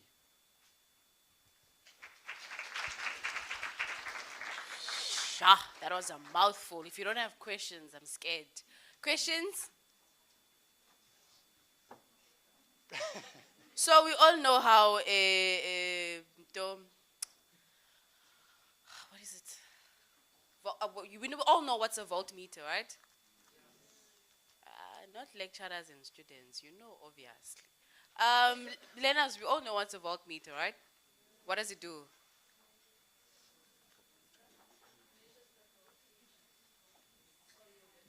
But thank you, thank you. So, any questions from the judges, from the students? Sorry, if I'm just for clarity, where does the energy get stored? Because I mean, as you are running your generator, you're generating electricity, which is way more than what you need to recharge your battery. So where is the excess stored? So no, we have there are two batteries. So we'll be using the first one. When it's moving, they will be charging. Yeah, but your two batteries are not the same size. They should be the same size actually. But then it's a that's pointless system. I'm still doing my calculations how to fix that.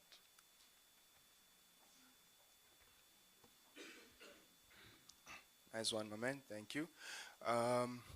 Just a question of efficiency on the batteries. You said this is a theoretical. Yeah. So we assume the batteries are ideal, meaning they don't have any degrading value. Yeah. Are you also looking into that? Which batteries to use and how they could also impact our resources as the world? Right now, the most sort of good are lithium ions, because they are lighter, and they are the most affordable ones right now. So we have other batteries such as lead acid. I don't know much about batteries, but I only know lead acid and lithium. I did check between their efficiencies.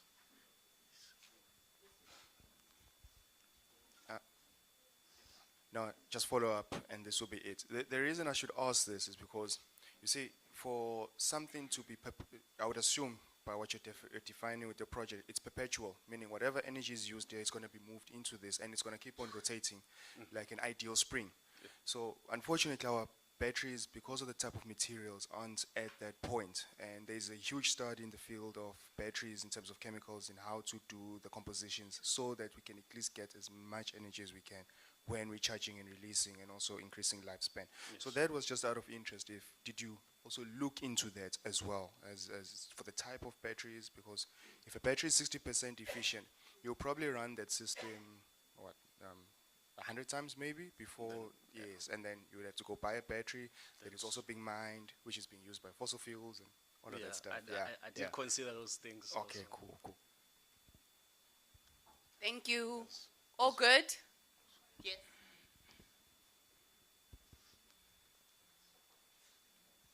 This is a follow-up from what the professor said when he asked about where the energy is being stored. With your theory, are you assuming that when the energy is being generated, there is something this come from you trying to charge your phone? Does it only work when the energy is being used? Like it's being generated and it's being directed to a phone, to a light, and once that's done, do you switch it off? Is it no longer for use? No, you can use it for I'm not planning to use it to during load sheddings. So you can charge. You can use for. I'm planning to. What is this? As you see, there's a big generator. This one. Yes. So we can use another bulk converter to able to switch on a induction stove, lights, fridges, all those things. We can sort of use bulk converters to step up the voltages so it can meet the requirements of other devices. This is gonna sound a bit stupid, but let's say you're not using it at the moment, and the energy is being generated still. Where does that go? Is there somewhere to store it, like what he said? Oh, as I said, there are two batteries. Oh, there are two batteries. Yes, as you see. So we'll be using one, then the other one will be charging. When it fully charged, that one we're going to start. Okay, let me let me go to this slide. This slide explains better. So from A to B, we'll be using battery 1, and hopefully battery 2 is charging. Do you understand? So from B to C, battery 1 will be empty, and we will be using battery 2. So while it's moving from B to C, battery 1 will be charging now. Do you? But you can't switch the lights on Which lights? of your car. No, it's no. I don't. It's not. It's not a car. It's this. No, in that analogy of yours, if you switch on the lights of the car, you need additional. Yeah. That's why I don't have. I don't have You're lights. just charging the battery of the car for the car to keep on running. Yes. But there's no additional energy available to do anything. Other parts, no, it's not for that. So your theory, as it is, it is based on a continuous system. Yes. Okay.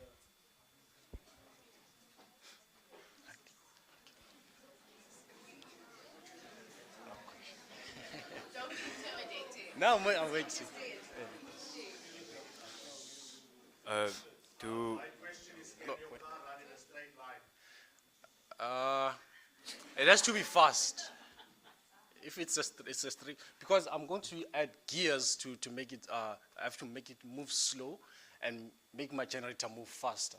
So I'm going to add gears. So in a straight line, it has to move very fast. So your car currently in that machine? It's just, yes. So how are you going to convert that so it can run in a straight line, still do the energy thing? Oh, I haven't dived deeper into that section yet. Only just rotation. do you think that your Oh, my name. I'm Clyde Feelings, sorry. Clyde Feelings. And the sir behind you? Adam? No, one more, like if you have a mic or asking a question, name and then your Okay. So my name is Adam. Do you think that your system could be integrated into a larger power system which would power for example, a neighborhood grid or power the houses for electricity? And do you think it would be sustainable in such a manner once the storage problem is sorted? That was the goal at the beginning, but right now, since the components here, as you see here, I don't think we have them at a large scale like the buck converter. We just have like transformers, but with transformers, we're going to lose a lot of energy because there's heat produced from it. We need other system to cool it down. That's the main problem. So if it's in a smaller system, it can sort of work.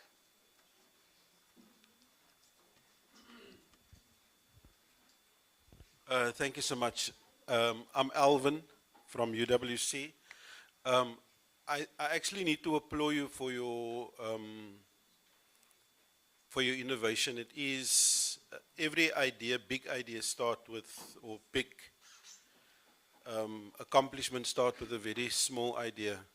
And I think the actual presentation here is just maybe to charge a small phone, not to charge a city, because then the numbers are not working and all of the other things kick in. But I can relate to your problem. Yes. Because when everything around you is off, and I just mentioned that all of us sitting here have experienced load shedding, and we know what it is to be not connected. You would do anything to get your phone a few bars. And I'm the kind of guy that think like you. And I've came up with very brilliant ideas, and we can talk again. Okay. Yeah. But I need to applaud you for your innovation, the way you think, because it starts there. And your system make me think, and I think, as Dr. Jacob said, the guys older than 30 would know this. The old bicycles had a dynamo. And the dynamo system was basically based on that system. So when you drive your bicycle, or when you ride your bicycle, there's a little thingamajiggy that connects to the tire and it spins. And that dynamo can generate from 3 volts up to 8 volts. And if you check on the charger of your phone, you only plug the phone in to get from 220 volt to step it down to 5 volt. That little white thing with the cable. Yes. That's the use of that thing. So if you have a dynamo somewhere connected to half of a bicycle where the wind spins the wheel, you get free energy. So you can charge your phone. And that's exactly what I did at my house. I took an old bicycle, cut it in half, go and search for a dynamo which was somewhere stuck in my dad's stuff, connect one cable to it, and I got 3 volts. And if you buy a 3 volt battery for 30 Rand at the 5 Rand Chinaman shop, a lithium battery, 35 Rand actually, my brother came the other day to charge his phone, his iPhone, on a system that looks like. So thank you for thinking out of the box. I think we need to forget about the logistics and the amount of how much it costs to run the thing. You're going to be successful because it's a trial and error thing. And it's what we need now. My brother needed to charge his phone. He came to my house, plugged it into this dynamo generator, and he got his 3 volt worth of battery power. Okay, thanks. Great. Thank you, Moral. Up next, I have one more question. Ne? This includes everyone. No, I'll clear this one. What happens every Wednesday in the petroleum industry? What do they announce every Wednesday of every first Wednesday of every month? Hands up, please. I don't want anyone screaming at you because I need to know who to give my presents to. Every Wednesday, every first Wednesday of every month, what do the petroleum industry announce? You want me to? I can. But okay, we got the answer. Petrol prices. I have another one, don't worry. But that will be after Lukona, which he will be presenting for on behalf of his group. I'm just gonna find his presentation quickly.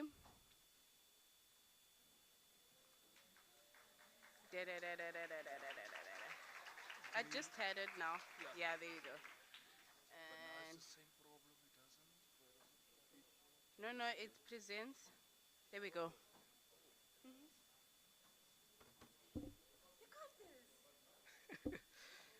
By the way, I'm his alumni. So he has to make me proud here.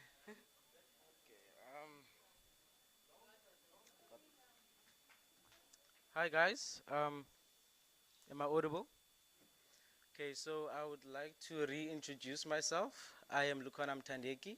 I am part of the Science Dynamos there at the back. We joined this competition as part of the community engagement group. I would like to, okay, so our presentation is a green roof, right? Okay, so the theme that we went for is sustainability and the survival of the species.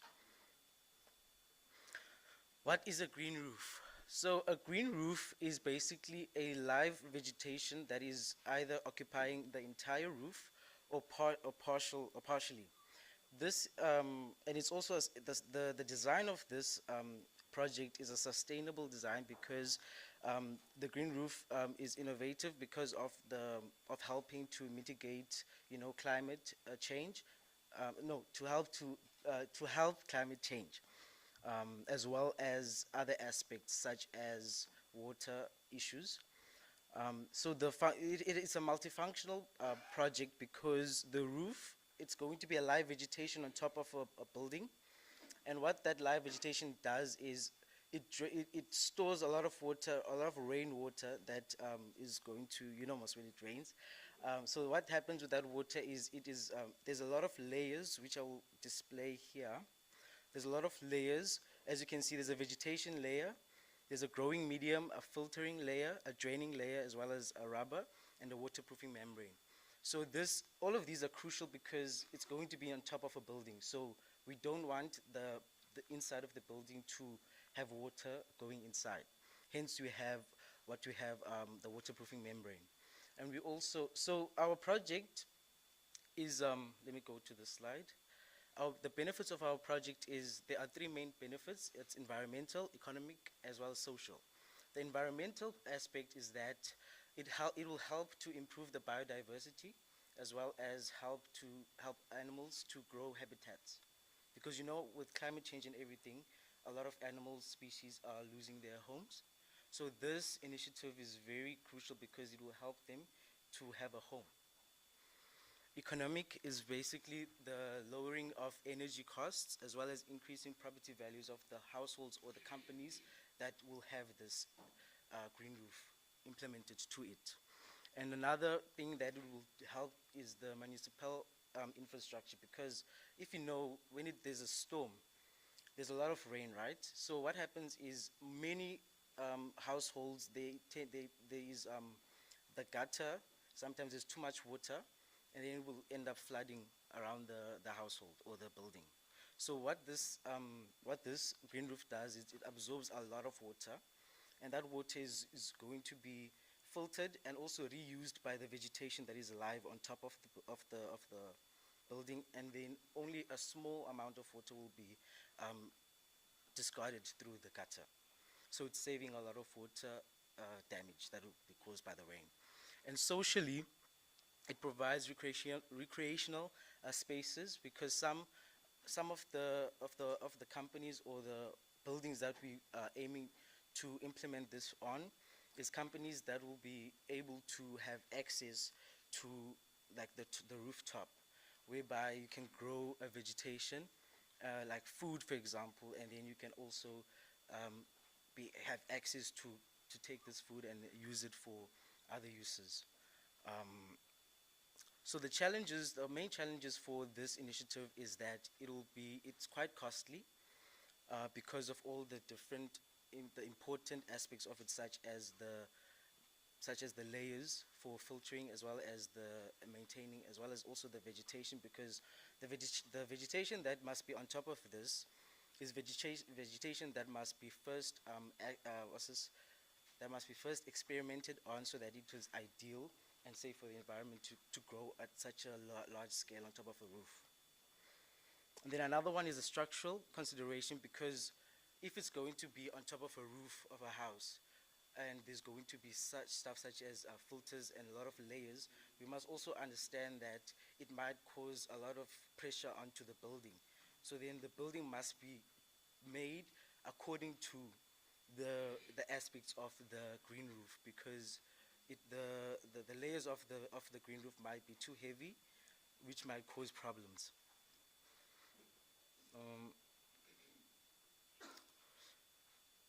Yeah, so in all, our group, which are sitting there, we are proud of this project because of the numerous benefits of it, such as plant care, because the theme that we went for is sustainability, and we know that yes, we understand that there is engineering and other aspects that are other competitors here, but then the one that we always tend to forget is the sustainability of our environment, because we want our future descendants to inherit a world that is worth living for, and So that is all from our side. Thank you so much.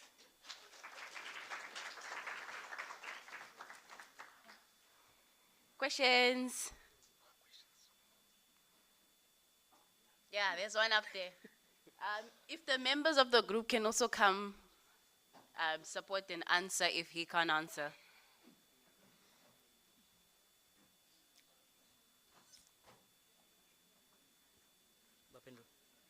Science dynamos.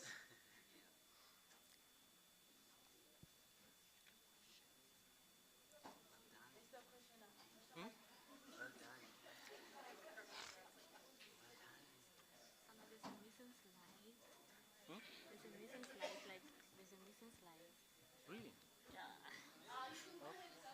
Oh, hi. My name is Mzameli Mashi, and yes, can you hear me? Yes. I wanted to ask, what type of plants are you planting? Wanted to ask that. And why those plants? Yes. Why those? Why not the others? Okay. Um, Good morning. Is it still morning? Okay, yeah, good morning. I am Karabo Malaji. Uh, we chose sedums because they can tolerate drought. So if it happens that for a certain period there's no rain and then we end up going into drought, then they can still survive drought. The sedums.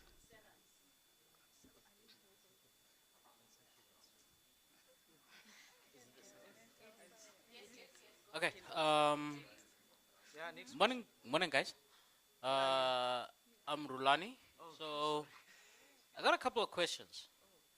Firstly, what are the costs associated with transforming one rooftop?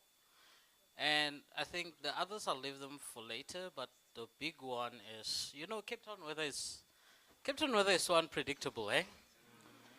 I mean, it can rain at 5 in the morning, and at 8, it's as hot as summer.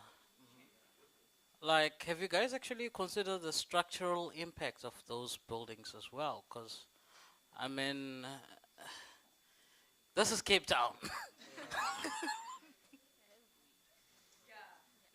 Wait. Can you please repeat quickly? Because no, because this started about roof, like the cost of roof. So The cost of transforming a building, like your average cost. And why am I also asking that? I mean, if you go to Cape Town CBD, for example, you got buildings with different heights. Did you guys also account for all the different lighting conditions that are associated with transforming the rooftops, for example? Because this is more for your big cities than it is for like your small towns, for example.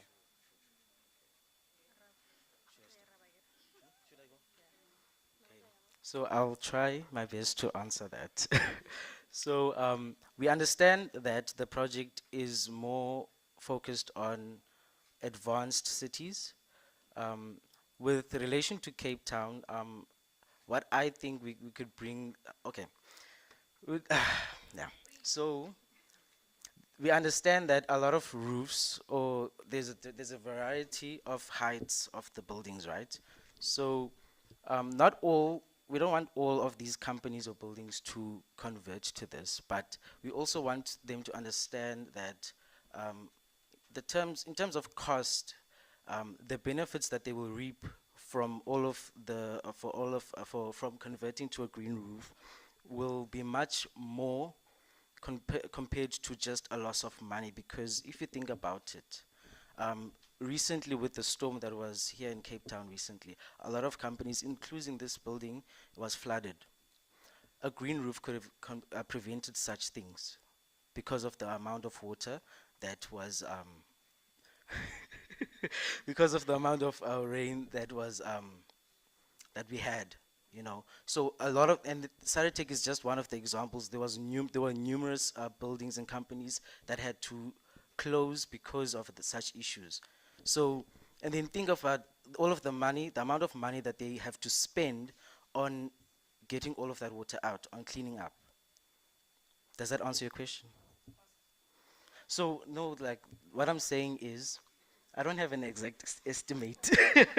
So, but I'm saying is, however, whatever the estimate is, it will be definitely much, it's not going to be that much compared to the amount of money they will lose when such issues are present, such as flooding of the company. Do you get me? Respectfully. Honestly speaking, No. my body language doesn't lie. So far it's a no. However, Okay. I mean, like before I come and visit your stand, Mhm. maybe the one question from what you just said, I need an answer for. Okay. Okay. So you mentioned that the green rooftops could have prevented the flood of a building. Yeah. I need you to think very carefully about your answer when I come there. Okay. Because I want to know how. No problem. This how is very important for me. Because another thing I'm looking at is that the cost factor I want to know. Because right now, what if I want I want to implement this green rooftop today. And it is a community engagement project that you're busy with. So obviously, this means that this thing, you're already piloting it somewhere. So I need to know a cost when I come to your stand. Okay, so. And also, how long does it take to implement that? So we will all visit their stand. They will have the questions ready for you. Guys, come packed. In fact, write them down. Yabo. In your notepads there, you see. Yeah, time is up, guys. Thank you so much to the Green Roof people, the Science Dynamos. Without further ado, let us hop on to the next speaker before we go on ahead to our next exhibitors. So I'm going to introduce him. So here's his bio. I feel like he's after my job. Ne? As I read this, ne? Put yourself in my shoes. He's well known and loved presenter at many and educational events, whether a school conference or a symposium. You see? You see? Okay, it's fine. It's fine. He's an experimental nuclear physicist by training, motivator by choice and conviction. I'm a motivator. Don't I motivate? Didn't I motivate you guys? Guys. And a general all-round committed to his gifts and talents and to impact the lives of every person with whom he interacts with. Can I interact with you after this? His passion to leave people better than he found them, and fulfilled and fueled by a need to be challenged on a daily basis. He's currently employed by the NRF Itemba Labs as a manager, communication and stakeholder relation, a position he took up on the 1st of July 2020, and his highest qualification is a PhD in nuclear physics. Guys, why? Why? First is after my current job, now is after my PhD.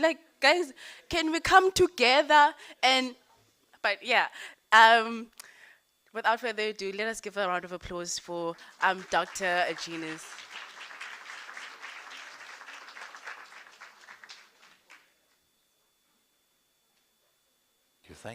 Thank you. All right. I'm just here to talk a little bit of rubbish. You're going to time me, right? You're going to time me. All right. So I'm Gillian. I'm working for a place called the National Research Foundation. So I just want to check, have you ever heard of the National Research Foundation? A couple of you have, the rest of you haven't. So the National Research Foundation looks after many research platforms. Have you heard of SARETEC? South African Astronomical Observatory, they look after salt in Sutherland. Have you heard of SAREO? The South African Radio Astronomical Observatory, they look after Kat and Meerkat and Meerkat 7. SKA. They're in Carnarvon in the Northern Cape. Have you heard of SIAP? The South African Institute for Aquatic Biodiversity. They're in Makanda. They do marine science. Have you heard of SAON? The South African Environmental Observation Network. They look at soil, water, air pollution. They've got weather stations all over the country. Have you heard of Itemba Labs? Right. So Itemba Labs is a laboratory for accelerator-based science. It is the biggest accelerator facility, not just in South Africa, not just on the African continent, but in the Southern Hemisphere. The scary thing is that the majority of you have never heard of this facility. You guys go to school every day, enter to learn, leave to serve, right? You pretend to learn, and you leave not ready to serve. So the question is, you are in this club, science, technology, engineering, and mathematics, but you actually do not know where in your own country science gets practiced. Because you only learn science in your textbook. The reality is that there are actually people who do science on a daily basis, and it's important for you to know where these places are, right? So Itemba Labs has got 2 sites, one in Cape Town, one in Johannesburg. In Cape Town, we have a number of accelerators. We've got cyclotrons, we've got linear accelerators. I'll get to that just now. But it's a multidisciplinary facility, right? So it's a place where we do nuclear physics and applications. It's a place where we do the science of the very small and the very fast. Now, of course, you're going to ask me, okay, so there is this place where you do the science of the very small and the very fast, and suddenly my remote doesn't want to work. So I have to come back here, and it says your battery is running low. It's not charged. Where is the generator? Yes, we need the perpetual motion.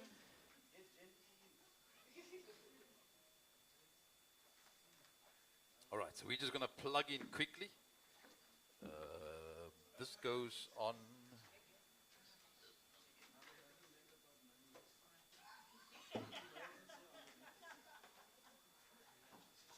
Right, so we back up.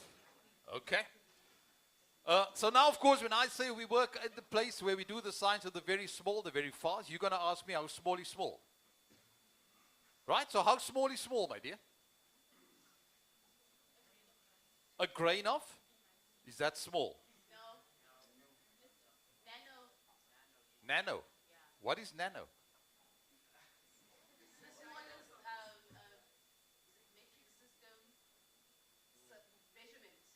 Based on what? Is that what somebody told you? Is that somebody, you read it in a book? So where are the guys in school?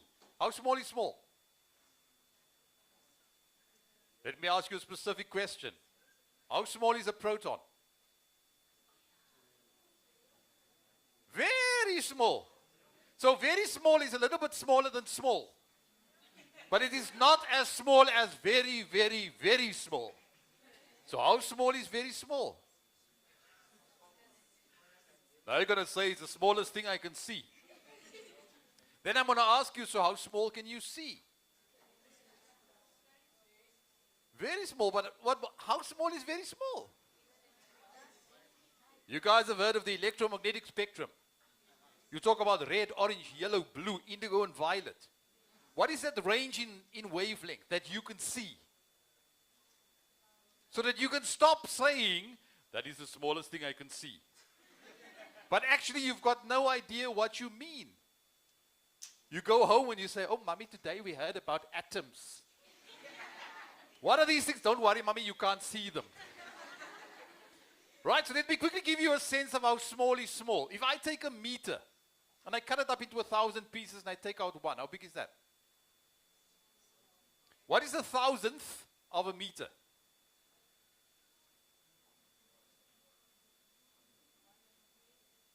A millimeter. Thank you very much. Those are the little lines on your ruler. Okay? So if I take a millimeter and I cut it up into 1,000 pieces, and I take out one piece, how small is that? Very small, but it's known as? What is a thousandth of a millimeter? Or what is a millionth of a meter? A micrometer, 10 to the power minus 6. If you don't know how small 10 to the minus 6 is, if you take 60 microns and you put them together, that's the thickness of your hair. Your hair is about 60, 70 microns thick.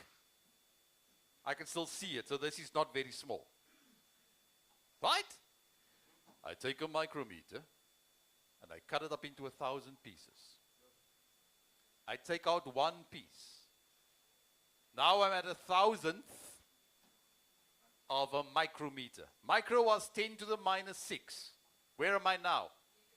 10 to the minus 9, also known as a nanometer. Wait, there's more. Take a nanometer, cut it up into 1,000 pieces. Take out one piece. How small is that? 10 to the minus 12, also known as a picometer. Take 10 to the minus 12, cut it up into 1,000 pieces. Take out one piece. Where am I now? Minus 15, also known as a femtometer. Now, ladies and gentlemen, that is the size of a proton. So if you have a meter in length and you cut it up into 1,000 pieces 6 times, then you get to the size of a proton. That is my world. So when I talk about small, that is how small. But wait, there's more. You can take a femtometer and cut it up into smaller pieces. Then you get to 10 to the minus 18. I think you call that an atometer. That is the size of the building blocks of a proton. There are smaller particles that make up protons and neutrons. We call them quarks. There are 6 of them. There's an up quark, a down quark, a bottom quark, a top quark, a charmed quark, and a strange quark. And for every particle, there's an antiparticle. You've got a proton and an antiproton. You get an electron and an anti-electron, which is also known as a what looks just like an electron, but it's positive? No. A proton is 2,000 times heavier than an electron, so it's not the same thing. No. Neutron is charged 0, so it's not like an electron. Should I leave that with you? What looks just like an electron, but it's not negative, it's positive? We call it a positive electron. Or in short, we call it a positron. Right? So there's a world available to you that you've not been exposed to, but that is the world where I live. So this is how small is. And then you can ask me, okay, so how fast is fast? Because if small is very small, then fast must be very fast. Right? So in my world, fast is a little bit faster than what a motorcycle can go. Because we make use of the kind of science that hopefully you get taught in school. You've heard about magnetic fields and you've heard about electric fields. And you know that you can use an electric field to make something go faster. So you can kick it and then it goes faster. If you want it to go faster and faster and faster, you have to keep on kicking it. And you have to keep on kicking it. You need a long line to kick it. Yeah? Or you can let it go in a circle. Because then you stand in one place. And every time when it comes around, you kick it. And if you kick it at the right time, it can go faster and faster and faster. So if it goes faster and faster and faster, and if it goes in a circle and the circle gets bigger and bigger and bigger, we call that a cyclotron. If If it goes faster and faster and faster, but the circle stays the same size, we call that a synchrotron. But the fundamentals is, it uses a magnetic field to change the direction, and it uses an electric field to give it acceleration. Okay, so you just need those two things, and then we can move. All right, so quickly, at Itemba, that is our biggest machine. We call that the SSC. That's the Separated Sector Cyclotron. It's been in operation since the early 80s. And that machine, if I put a proton in that machine, the machine can make it go faster and faster and faster and faster. And when it gets to its maximum energy, my dear, the proton can go 4 times around the Earth in the time that you wink. So in 1 second, the proton would have traveled 4 times around the Earth. In actual fact, the proton travels at about 56% the speed of light. That is what we get out of our machine. But of course, that's slow, because you can travel, get on a plane and go to Geneva, Switzerland, where they have a big accelerator, which they call the Large Hadron Collider. That machine fits in a circumference of 27 kilometers. And the machine is 100 meters underground. And when the proton goes around that circle, it goes round and round and round and round, 27 kilometers. In 1 second, it goes around 10,000 times. See, if the proton was an aeroplane, the proton would fly from Cape Town to Johannesburg and back 150 times in 1 second. That is my world. Of course, that accelerator goes up to 99.999% the speed of light. But you would know in school that they tell you that nothing can go faster than the speed of light. Because as you go closer to the speed of light, your mass goes to infinity. Right? That's what Uncle Einstein taught us. Okay, so there we have it. Big machines. Again, this is the world that is available to you if that is what interests you. And obviously we use these things to do research. We want to try and understand the nature better. Why do things behave the way they do? We call this matter. But what is matter? What are the building blocks? What are the things that hold them together?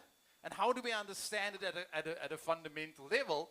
But what we also do at Itemba Labs is we make medicine. So if people think that you've got cancer, your cancer needs to be diagnosed. And once it's diagnosed, it needs to be treated. So we can make nuclear medicine, we make stuff that's radioactive, which means that you need to understand a bit of chemistry. And if you do chemistry in a radioactive environment, you can make radiopharmaceuticals, right? Those things get injected into your body, and ultimately we can use that to treat. But of course, we have to understand that if I talk about the world that you can't see, the only way for you to see the world is through mathematics. Because mathematics allows you to go into the abstract, where you can start drawing little pictures, and you could say, well, if this is like this, maybe I can understand it, right? Who's now in school? Do you have a cell phone with you? Does it have a calculator on it? Can you open your calculator quickly? Hurry up, slowly, look at me, I look at you. 5, 4, 3, 2, 1. You got it on calculator? All right, so I want you to imagine the number line, and I want you to look at numbers between 1 and 9. You got it? 5, 4, 3, 2, 1. On the number line, I need you to pick 3 numbers. Any 3. Got them in your head? Got 3 numbers in your head?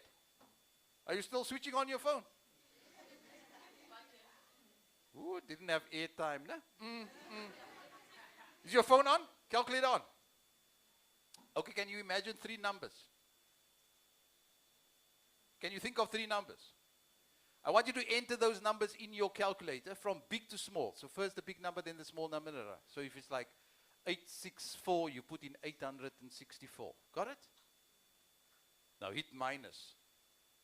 Whatever's on the screen, enter it in the reverse order. So if it was 864, you track minus 468. The middle goes last, the last goes middle, and the middle stays in the middle. Got it? Equals. How many digits? 3. Look at the 3 digits on the screen. Press plus and enter the digits in the reverse order. Got it? Got it? Equals? How many digits?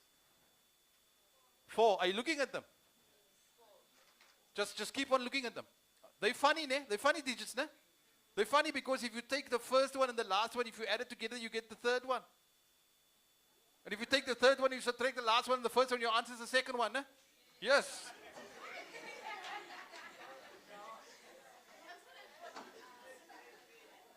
Doesn't want to work. This one is going to work.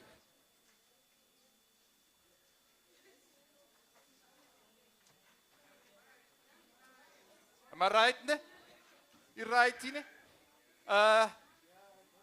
So welcome to my world.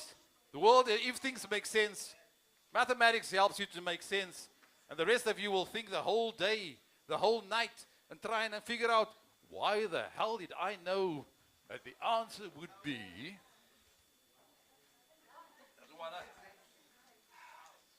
Thank you, my kind sir. Was that the answer? One day when you're all grown up, you will figure it out. Thank you very much. Have a beautiful day.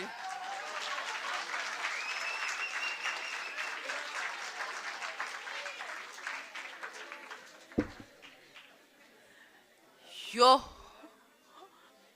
No, like, how did that happen? I'm still confused. Doc, I think you should explain what happened there. Because I'm not going to sleep tonight if I don't know what happened. You must explain, Doc. Explain? Yes, Doc. No. Doc, you can't. Okay,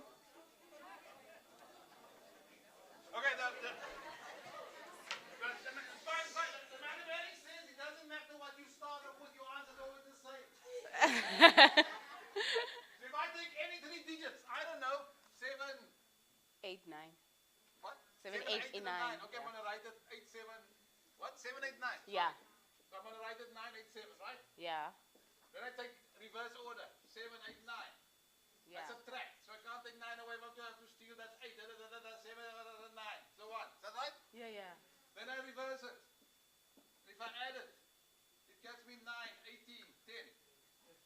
So it doesn't matter what you start off with, the answer is always the same. Of course, you have to go home and ask yourself why. So you have to go and say, algebra. If the 3 numbers are A, B, and C, but then of course you have to remember that's not the number, ne? Yeah. So the number is actually 100A plus 10B plus C. And then do the mathematics, and 5 days later, you will see that the answer is always the same. You. That was interesting, guys. You see why I like science. It's amazing. Every day there's something new that you don't know. Even though you're in the field of science and you think you know everything, you don't. You really don't. Does anyone know string theory? String theory. Quantum physics. Quantum mechanics, learners, have you heard of those stuff? Yeah, you see, every day is something new. But guys, can we please give a nice warm round of applause for Dog?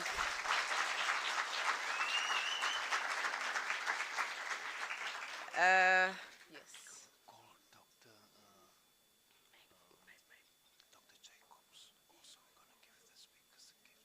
Now, when is this? Because Galen spoke and then now we're going to have exhibitors. So, and he's not here, so I'll do it here. Here. There. Okay. Thank you so much. Sorry, man. So, no, me, I didn't make empty promises. I don't make empty promises. That's why I was asking for the names from the students. So, she just went.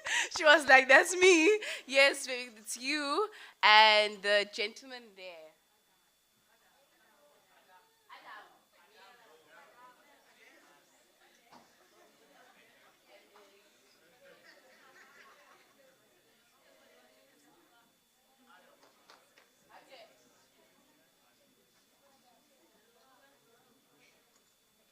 ask again and then I'll cake again. Yeah. So now we have more exhibits. So okay, if I can have exhibited, I don't have exhibited 30. I don't have 30. Or is it? Or is it simply? What is it? Brain hacks. Brain hack waves. Okay, guys. So exhibited 30, I was looking at my list and I didn't have exhibited 30, but now, welcome up next to me, exhibited 30, not Lunga. Lunga likes things. Um, exhibit 30, it is the brain hack waves. They're competing on the hackathon. Yes. Okay, so yeah, they're gonna come and present their project. Thank you. I'm looking, Gene. Who's paying attention?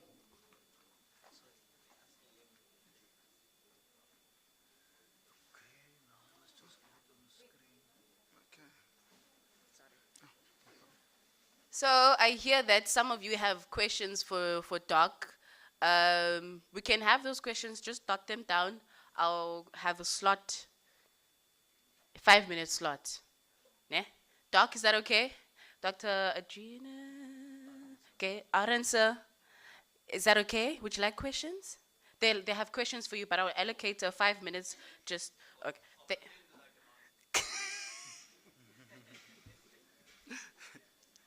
now we. But how do we? Did you get it? Where is it? This is it. This is it. Okay. But it's not a PowerPoint. Just give me a second. What is the surname? This is Auto, Obi, whatnot. Why did you open it with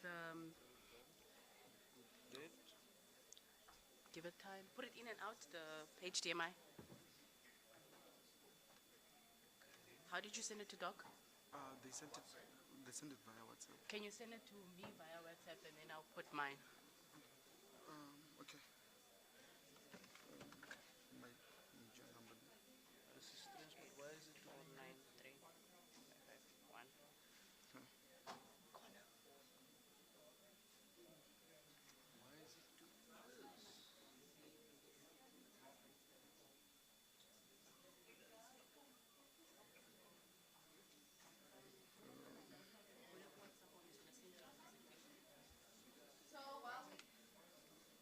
Okay, let me send it. I'm gonna send it to the group.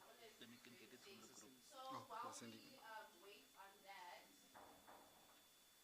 Oh, you're gonna send it to the group. So while we wait, those that had questions for Doc, hands up. Oh, right here. Just project your voice because our mic here is not working. No, but still isn't.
ever windows. At the moment, if it's cold in here, we need aircon. Right?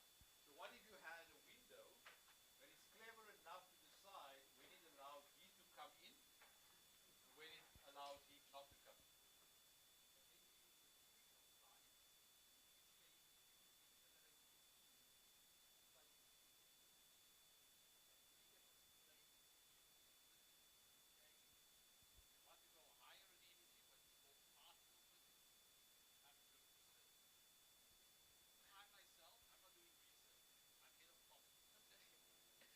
I had another question. I thought you would have an maybe I was curious, but what you think you can we can expand that research for? So what you work for, they're just exploring like the possibilities of protons and all that kind of stuff. You're not actually applying it to anything that can be used in that Lots of work. applications. I mean, what is if I ask you, what is the silent killer? Well, what is more deadly than malaria, TB, HIV combined? What kills more people? Your answer would be? What kills more people than malaria, HIV, TB all combined? The silent killer at the moment is air pollution. Okay? So what we have is we have a group of people who've studied particle physics. And because they do particle physics, they look at particles, they analyze data, and they've developed algorithms to make the analysis quicker. We call that AI or machine learning. So now they use the AI, they develop a sensor to sample air. And with the algorithm, I can analyze the data, and I can tell you in South Africa where it's bad in terms of pollution. So that's real-time application of the science, not necessarily in the particle physics, but we use some of the techniques to address problems in other contexts. I hope that helps.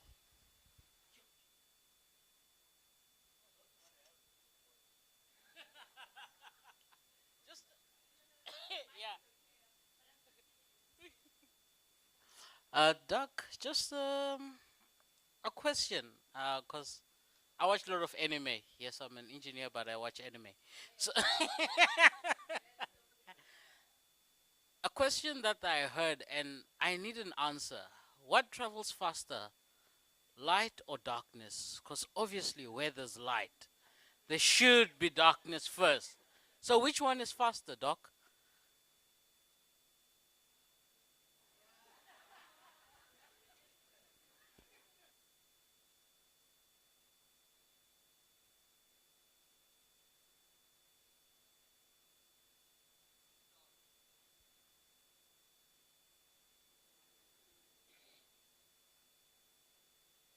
Pass.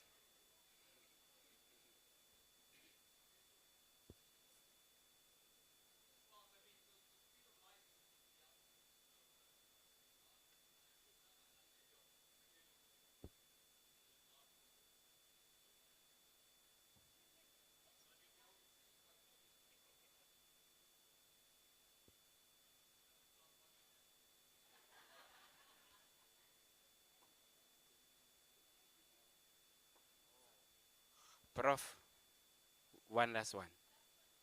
Yes. Doc, I was going to ask, is with the current research that's happening in your field, do you think that we might be going to planet Mars anytime soon? Are they doing? Is there enough maybe research, because there is transport apparently to go to Mars now, and there's a lot of research that's going into astrobiology, and a lot of work that's also going into hydroponic systems and how we can basically produce food without the soil that we have here. So what is the current status, if you know, with regards to physics?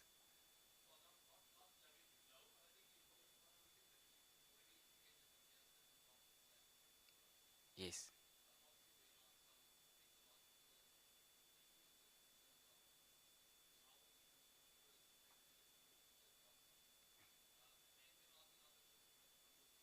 Yes, yes.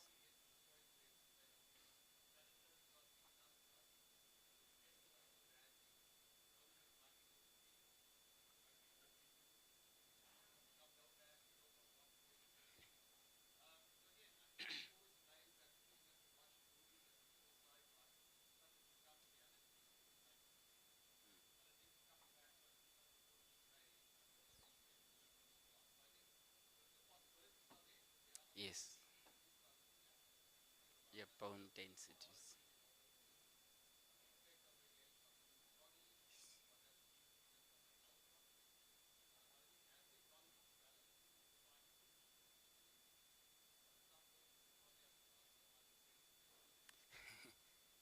Thank you, sir.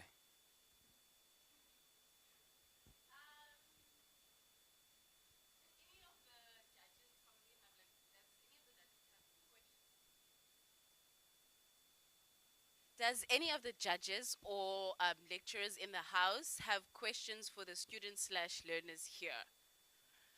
I have run out of questions.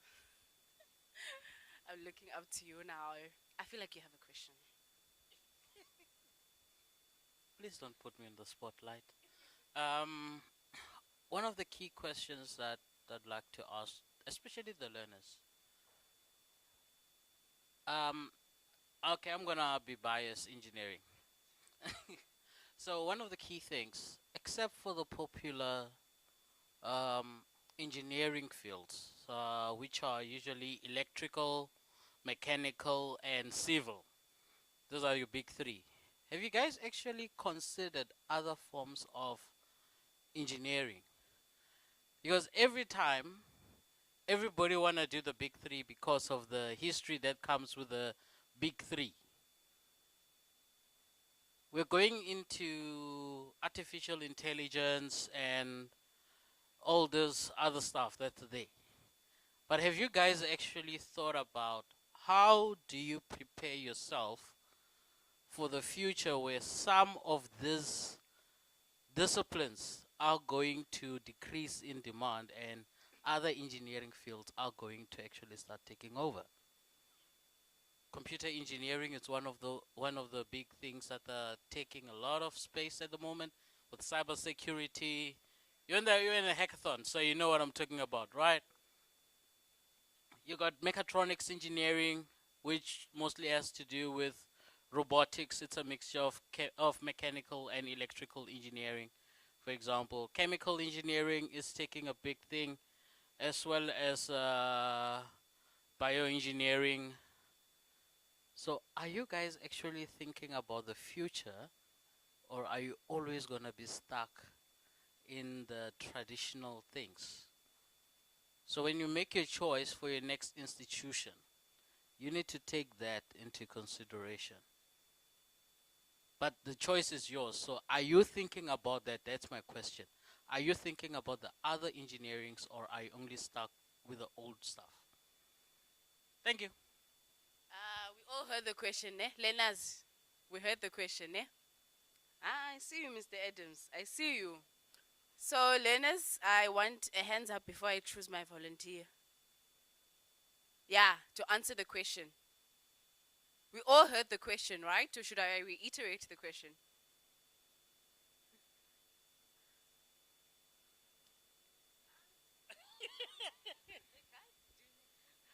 Are you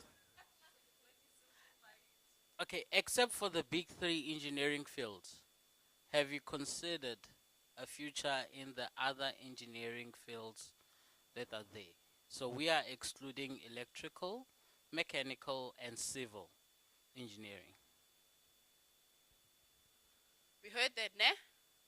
Now my hands up. We're still having Mr. Adam on the floor. I feel like the young man there wants to speak to me. They are speaking to me telepathically. Answer the question.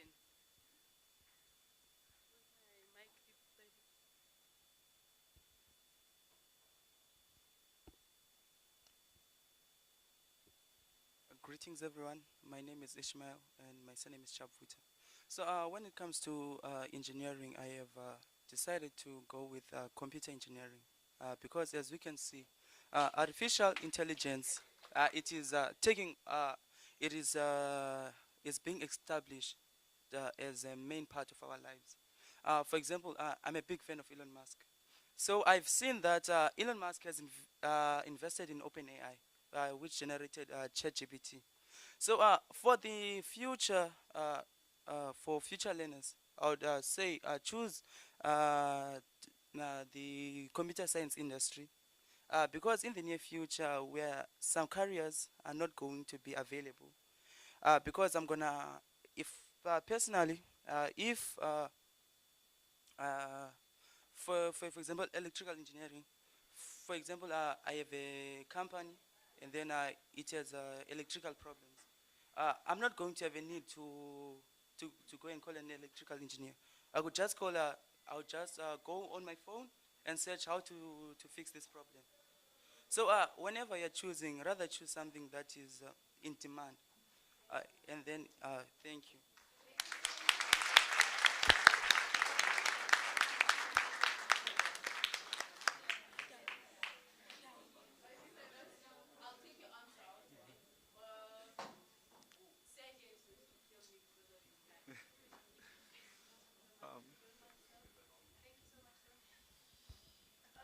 Let's give it up for the Brainiac Ways. Brainiacs. Good morning, everyone. Oh, it's no longer morning. Good afternoon, then. My name is Charles Pulelele Dwaba, and what we have here is Brainiac Ways. Brainiac Ways is an application, web application, that was made by 4 students here at CPUT who are doing computer engineering, and it actually won a hackathon not so long ago. Yeah, that's our little baby that day. And what we have right here is an application that allows you, a student, we were aiming at students and people of all ages, that it allows you to have to host games and to also have people joining on those games. And when you are playing these games, you are actually learning something, and it's not just a game for fun only. We've learned that there's actually issues of people learning mathematics and physics and general knowledge stuff. So we found that we should make something that is actually helping students and learners such as yourselves get more engaged, like the way you're engaged on TikTok or Instagram, but with a little incentive, because we know we all love money. and the premise of the game is the person who hosts the game gets to actually print out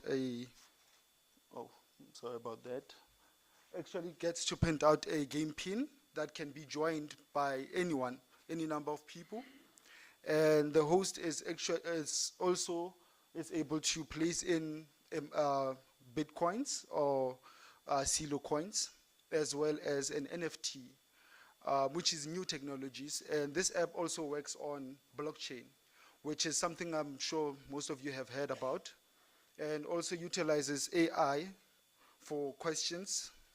And every question might be different. We might be playing the same game, but we might be having different games, different questions. And also, this is AI powered, so meaning each question comes directly from AI Gemini, where we are able to actually share and have fun as we are learning in this application of ours. And we also we can sign in and also have an account with us. And we are planning on making this, because we keep on improving it each and every day. As you can see, we actually also have MetaMask, which is a wallet that connects you to your online so that you can play and also send funds to the person who has won the game, who actually presses first.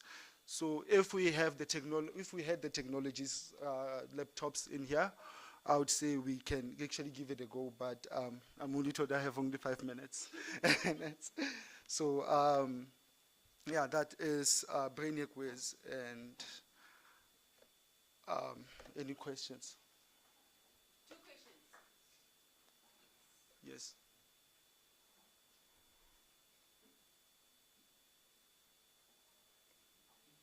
Hi. Hello. Yeah, my other name is also Charles, so hi, Charles.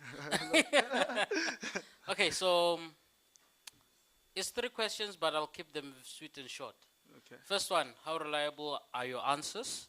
AI have error rate. I know it has a tendency of. Okay, so next one, now I'm putting on my lecturer hat for a bit. Yes. Can I use it for my teaching and learning? Yes.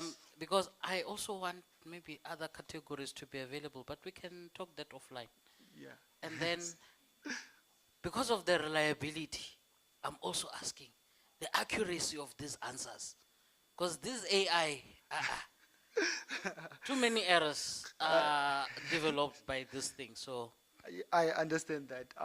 We've also looked into it, and what we found out was that we are actually able to get reliable answers the more specific you ask the questions.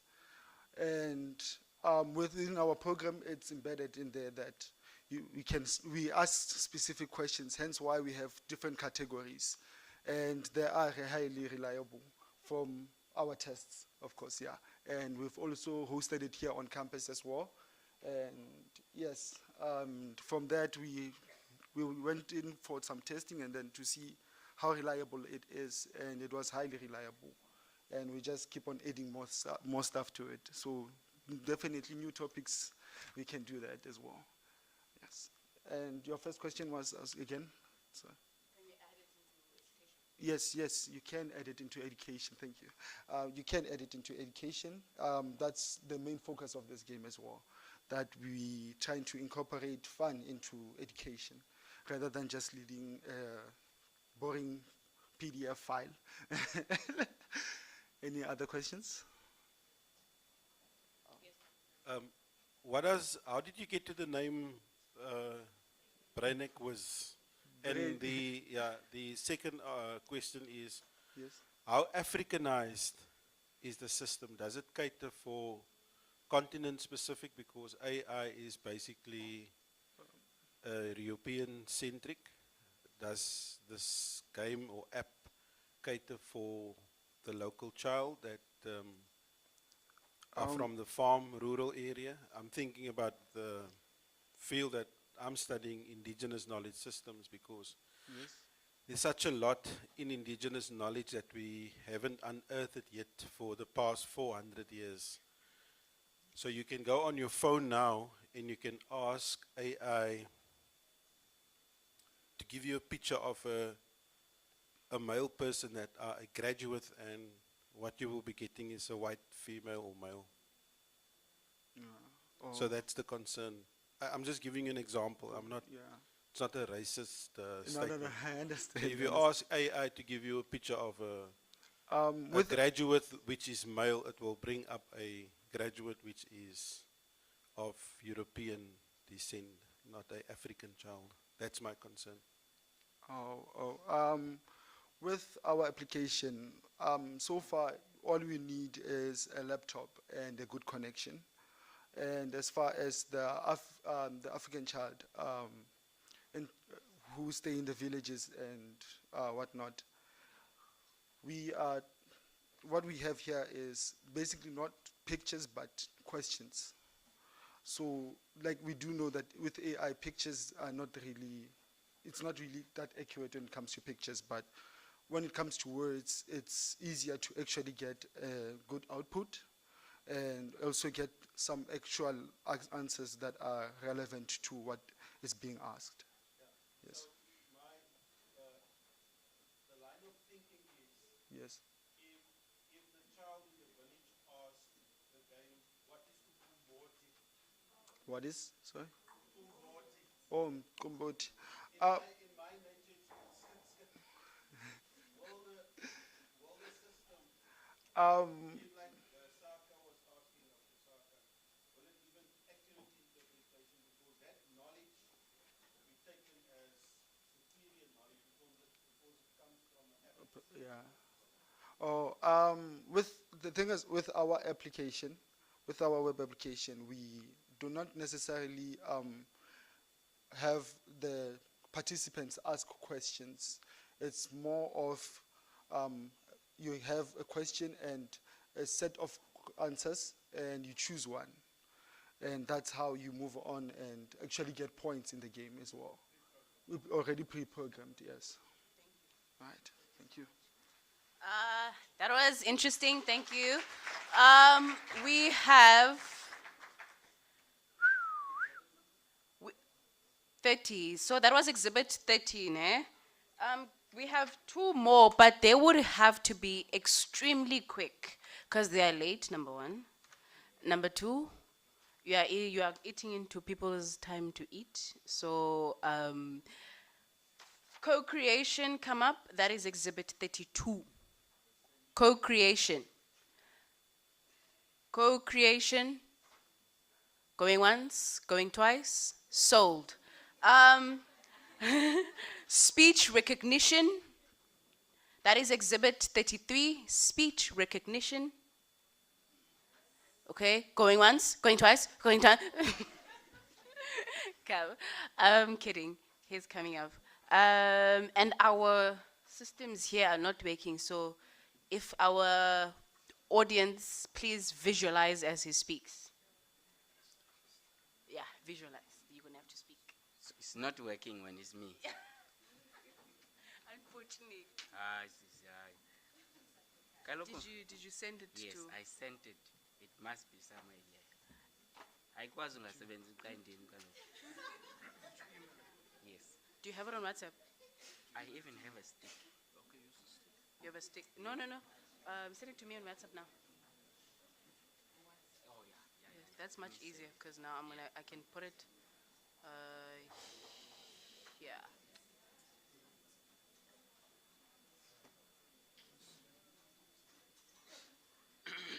Put my number quickly.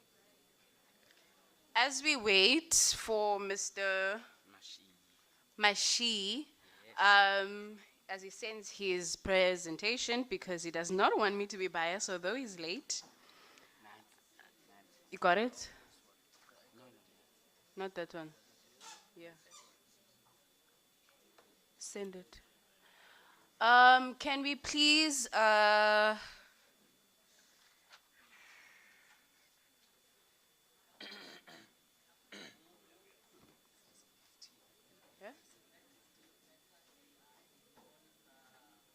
Okay. You have 2 minutes, like less than 2 minutes even. Yeah.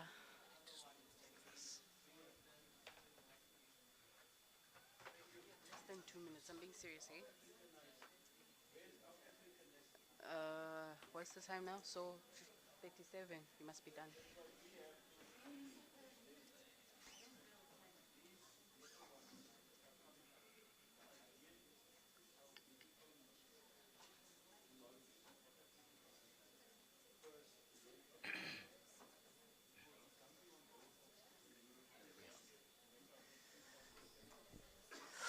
Hi, my name is Mzameli Mashine.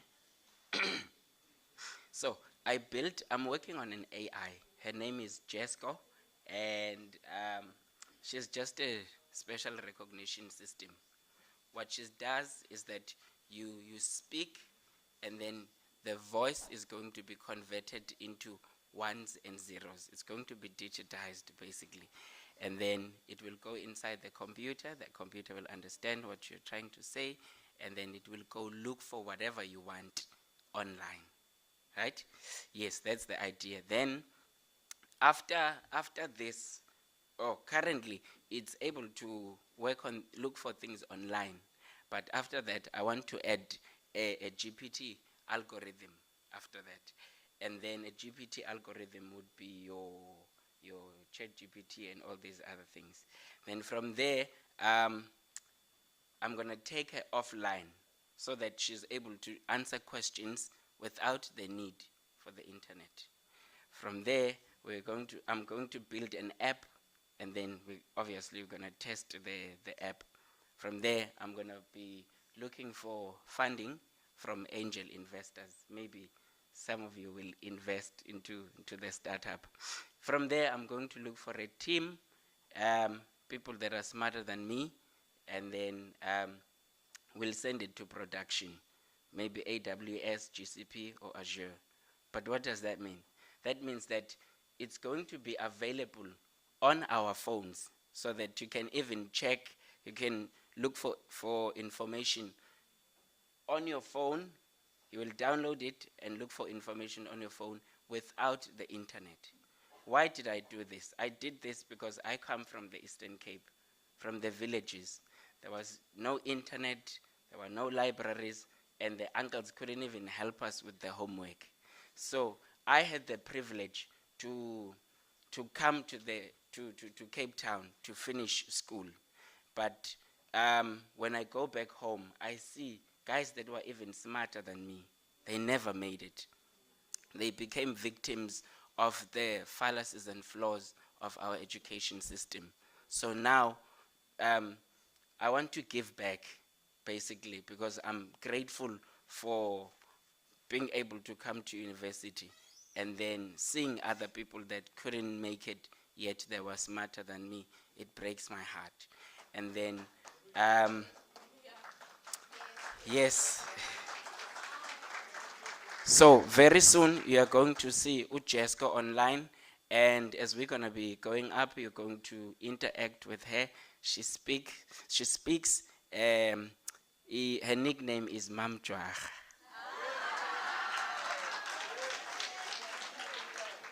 Yes, thank you very much, and it scares me that I'm going to be the first millionaire from my village, yes.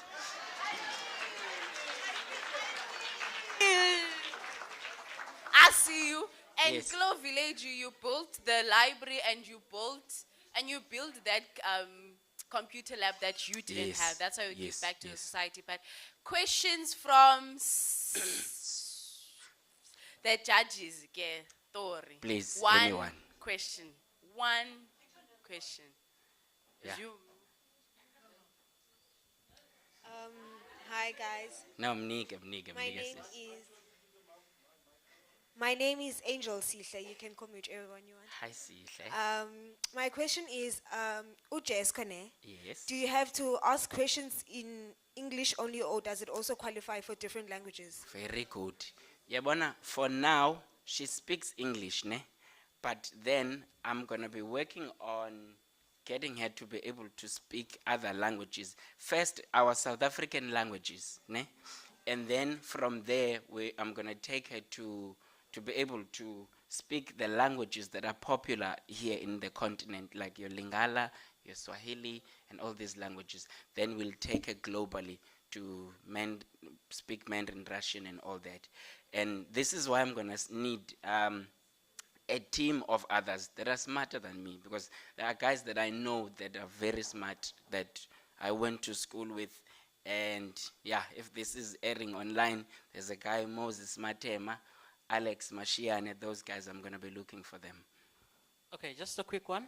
Yes. Firstly, what will make your app more unique than your Alexa that is there and your other like voices and Siri? Yeah. Yes, from Apple. The next one, yes, which is a very important one, it's going to be offline. That thing will be massive in terms of size. Yes. How are you going to account that? Especially, I mean, smartphones are expensive. Yes. And like we're talking about the bottom of the barrel smartphones that are there. Yes. Will your app be able to accommodate those people? And I'm a Huawei user, so can I get it for my Huawei?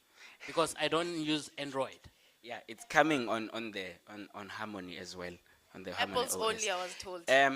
Can I answer that question about the thing is, when we are deploying it to production, it's going to either go to AWS, GCP, or Azure.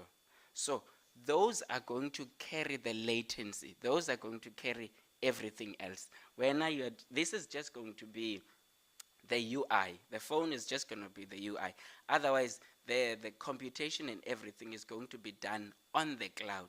That is where AWS, GCP, or Azure, the team is going to decide where we go.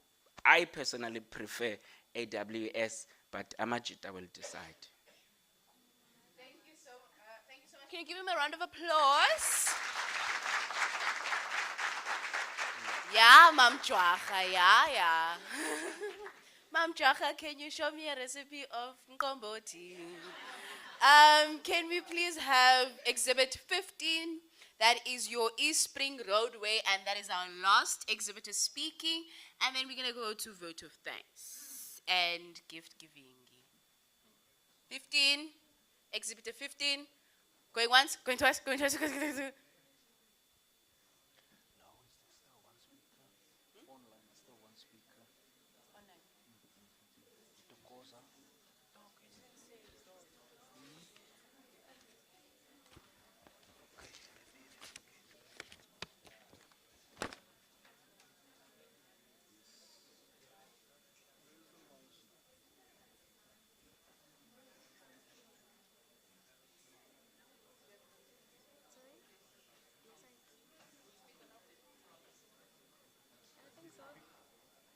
But then I was also referring to some pictures that I was referring to.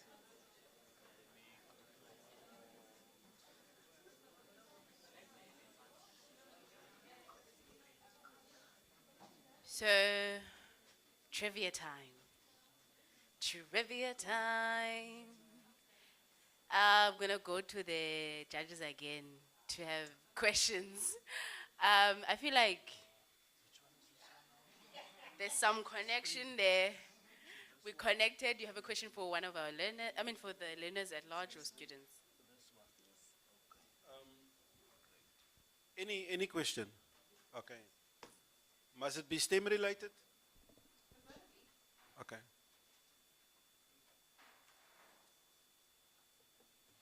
Okay, it comes from the E in STEM. Okay, education. Can any one of you explain what is indigenous knowledge systems? Yeah, it comes from the E of STEM. Can anyone explain what is indigenous knowledge systems? Anyone? Where?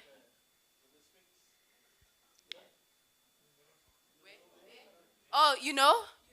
Could the question, the answer? Come on, don't be shy on me now. You don't like my gifts.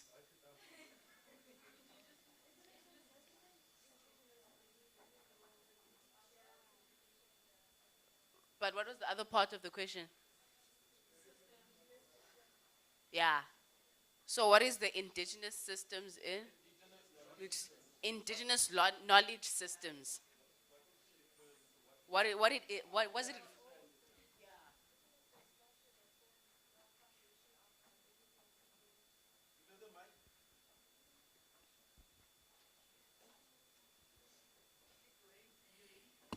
Isn't it the foundation of learning that formed before people discovered more things when it came to learning, or the old ways of learning? The old the old the old ways of learning, the way we were taught by our elders, like generational stories first before we went to school. The what ways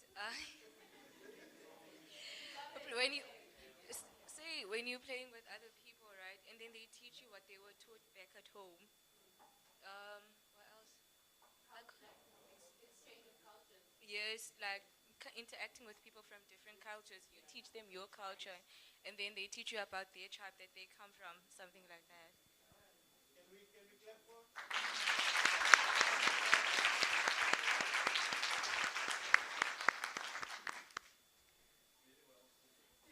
To be short. Yeah, ne? She's standing on a crate. Go ahead, Skel. Good morning, guys.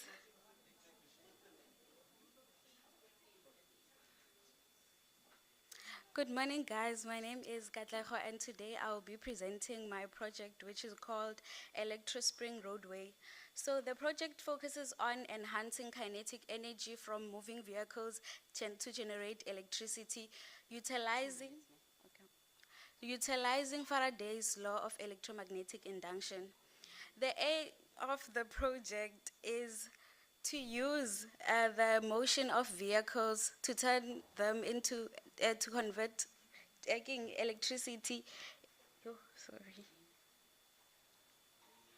So our project focuses on generating renewable energy using the kinetic movement of vehicles using Faraday's law of electromagnetic induction. So the concept includes embedding coils and magnets under the surface of the road, and the movement of the vehicles creates relative motion on the coils and magnets, which causes a change in magnetic flux in the coils, which then generates electricity. So the magnets and coils will be protected using materials such as epoxy resin and polyurethane that protect them from traffic and weather.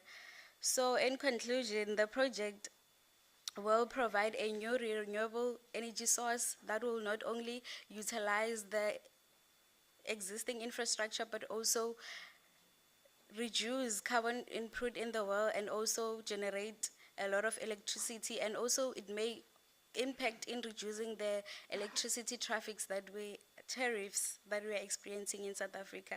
Thank you.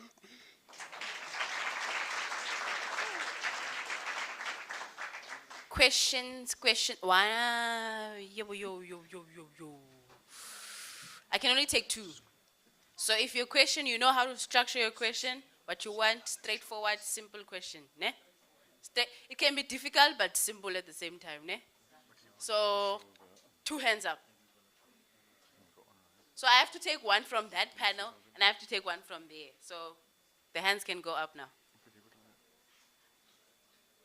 I'm gonna take you, Judge. I'm gonna take you.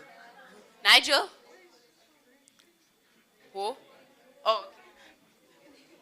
Look, stick. Hello?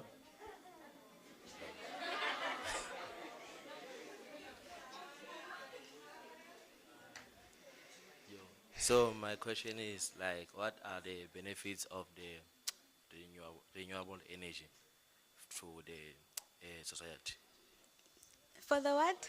To the society. For the society. Thank you very much for the question.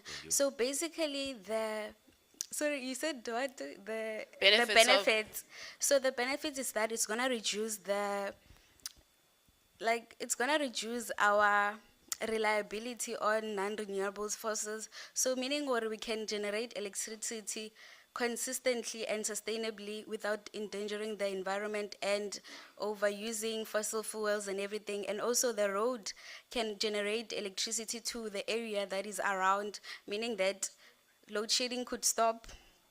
There would be like a reduce in tariffs electricity, because as there's much electricity that is produced from motion, so every day people go to work, and as people go to work there's traffics and everything, so there's much vesicular movement on the road, meaning that there will be more generated electricity, and then there will be more electricity for the community to use. I hope that answered your question.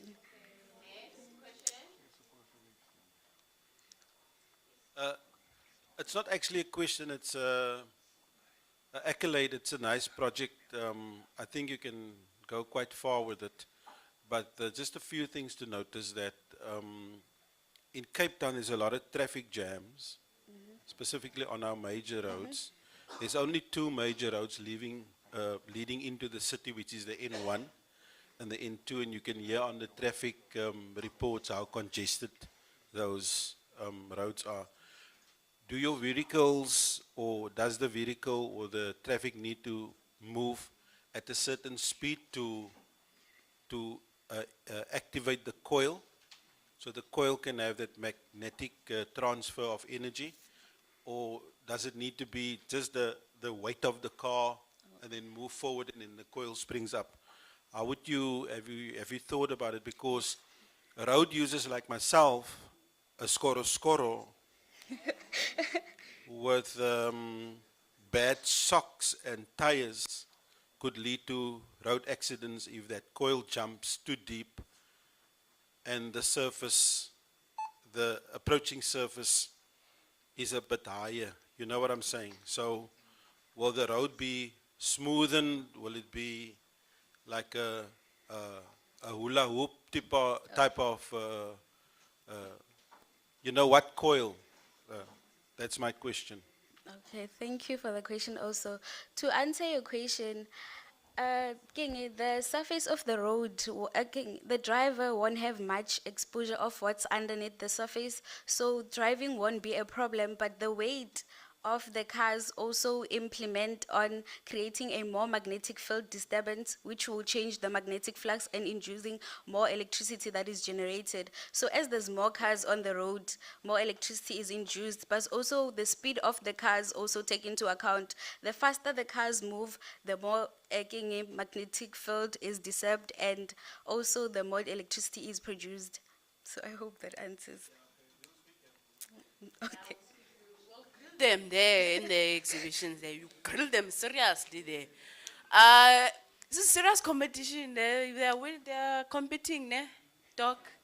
Now we are going to have a speaker online. He's gonna speak for like less than, yeah. He was the winner of the last year's competition. This competition happens annually, so he was the guy that the turbine on the cars, and yeah, he's going to speak to us further more about his project. So ears open and eyes up front, and enjoy the ride. Sorry. Okay. Is he not doing? Okay, while we trying to sort out the technical issue, and for our next and final speaker, who is Dr. Gillian Arendse mentioned SKA.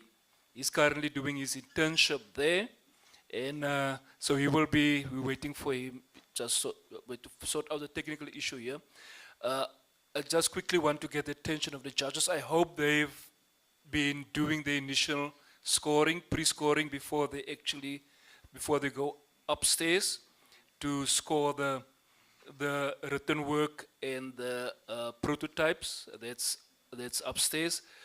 Unfortunately, most of the entries, the students who entered, some of them didn't pitch, so which is fine, which is making your work a bit easier and less.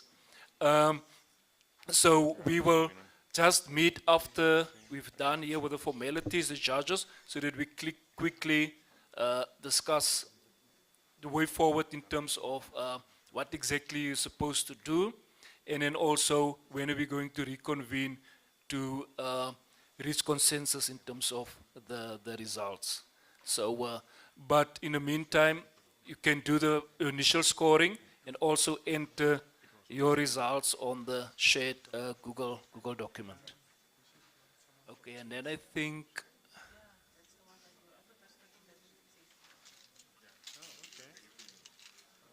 Can you also invite me so that we can hear the guy? Can I be invited into the meeting? Okay. Yeah. Let me invite you. And Trivia. Trivia.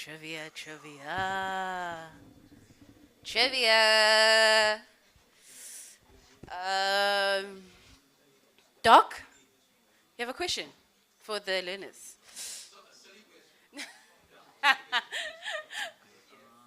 I've got a silly question for the learners. How far can you walk into a bush?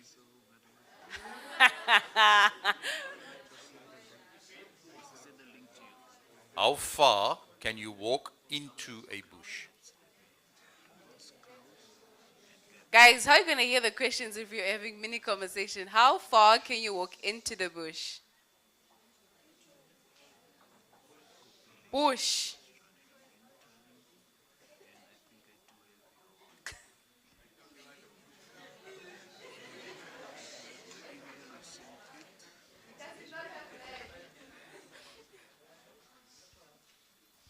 Up to where the bush ends.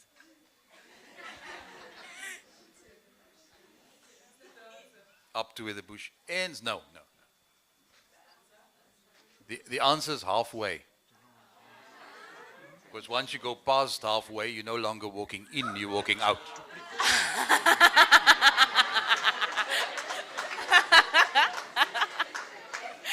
That was good. That was good. That was good talk. Dr. Jacobs? Yeah, you don't have? Like a trivia question. Any question that you would like to ask the ladies? Yes, thank you. It's Mark here. I'm finished with the talk. I just want to ask. Oh, okay.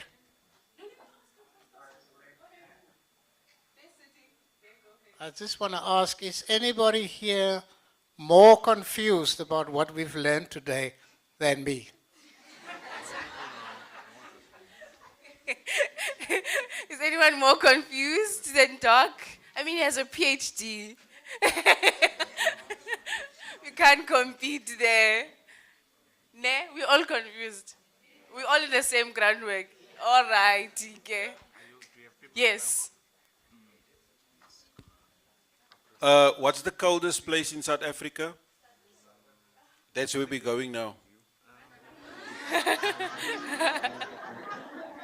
You stole that from me. You stole it from my notes.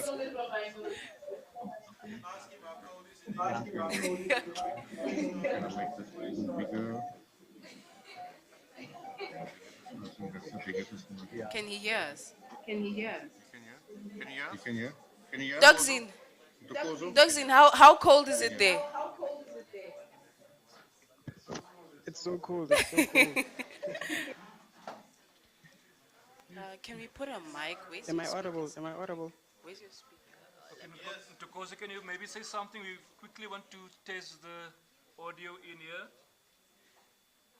You muted yourself. Oh. Can you Say something for us, please. Something for us, please. Talk to me. Talk to me. Yeah, talk to me. Hello, how are you?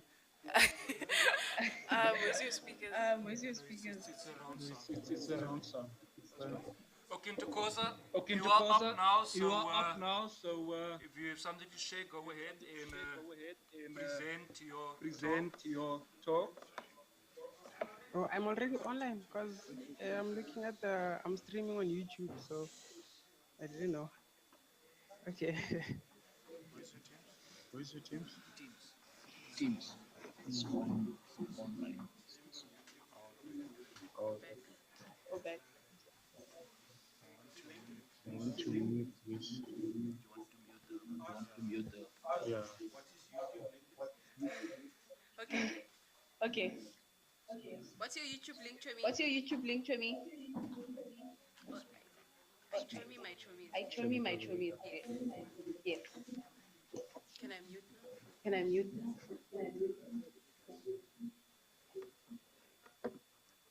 No, he can't hear us. You want a question? Yeah.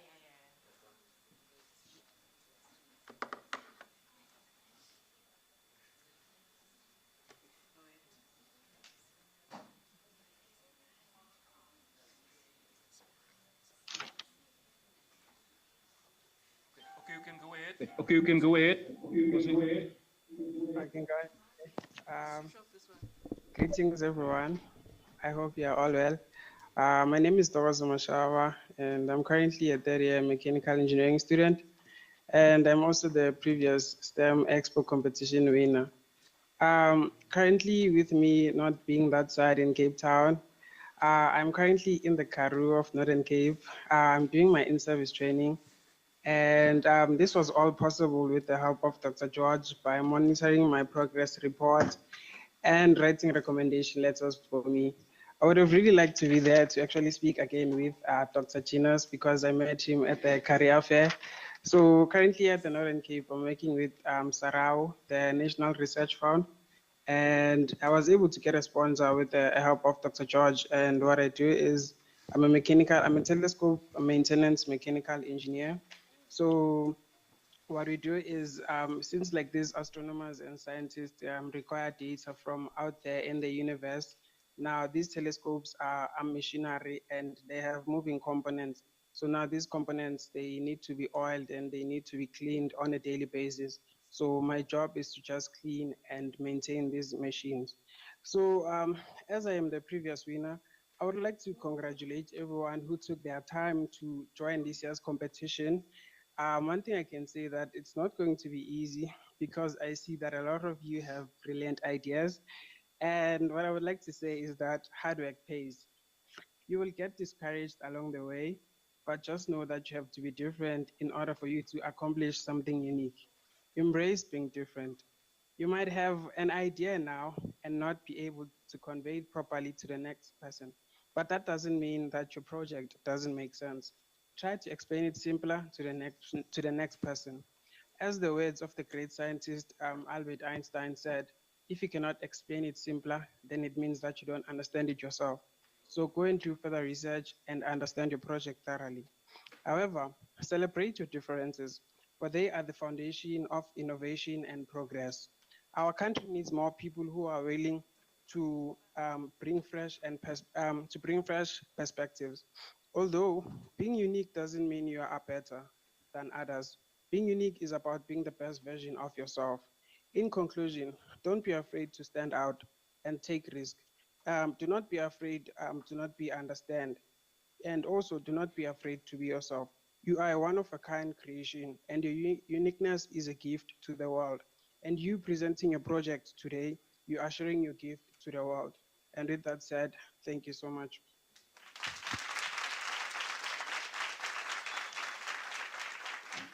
Last thing, Dr. I don't know if you can hear me. Dr. Genius, I'm actually working. Can we give her a round of applause again so that I can hear you?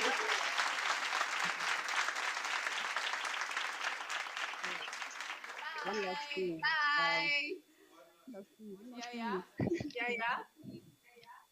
So to Dr. Ginos, it was really nice to meet Dr. Ginos at the career fair. And then, yeah, what I'd like to tell everyone is that what I've seen here on the Meerkat side is that they are building more telescopes. And in order to answer that question of the lecturer in blue, um, it depends on what career. I feel like in order for you to do a career that you want, yes, AI is advancing, but I feel like if you can do something that you love and you enjoy every day, that will set your heart at ease. So here on the SKA side, they are building more telescopes and we need more engineers. So what I can encourage is for you guys to apply for these bursaries and funds and then just put yourself out there with these competitions. And thank you very much.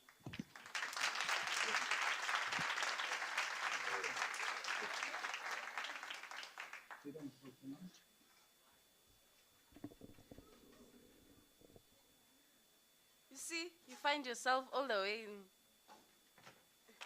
Sutherland with the competition and with the help of Dr. George. So, guys, to the candidates, good luck. And the judges, be lenient, man.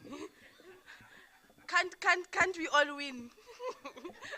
But yeah, okay. Lastly, we are done now. We would like to just give a vote of thanks to the speakers that showed up today and also to give us a wonderful talk. Yo, I'm still there. How the question went from numbers to back forth there. But yeah, she said it will take 5 days. So now I've dedicated a week to go and understand. But yes, let us welcome up Ms. Tsebeletso to come and say a vote of thanks to the speakers as well as give them a token of appreciation. Come, ladies.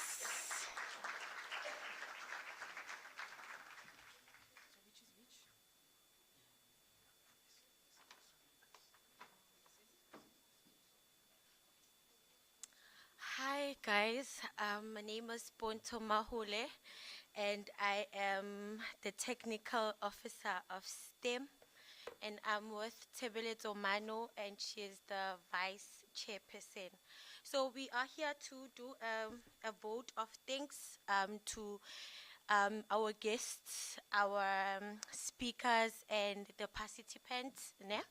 And on behalf of the organizers, I extend a heartfelt gratitude to everyone who made this STEM event a success. Yo, I'm so scared.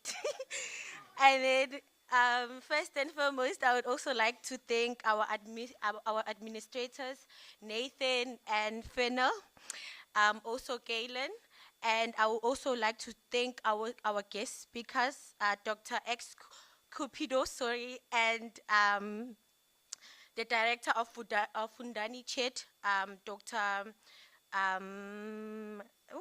Dr. Gillian. And then I'd like to thank everyone. I'm so scared, sorry. I would like to thank all the speakers for sharing their knowledge and various aspects of science, technology, engineering, and maths. Your presentations were nothing but short of outstanding, and you have surely inspired everyone here. And I would also like to express my deepest appreciation to our program director and the technical support staff and other people who worked so tirelessly behind the scenes to ensure that this event runs smoothly. And thank you for your dedication and hard work that made this event a success. Thank you.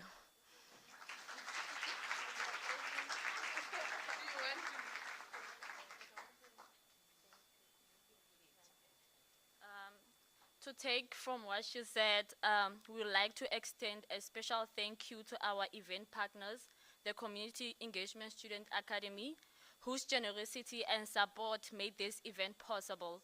Your contribution has made a significant impact on our lives, on the lives of all those who participated, and we appreciate your unwavering commitment to our club. Saving the best for the last, we would like to extend a warm and sincere vote of thanks to our founder member, Dr. Mark Jacobs, for your visionary and dedication to the club. Thank you. If Dr.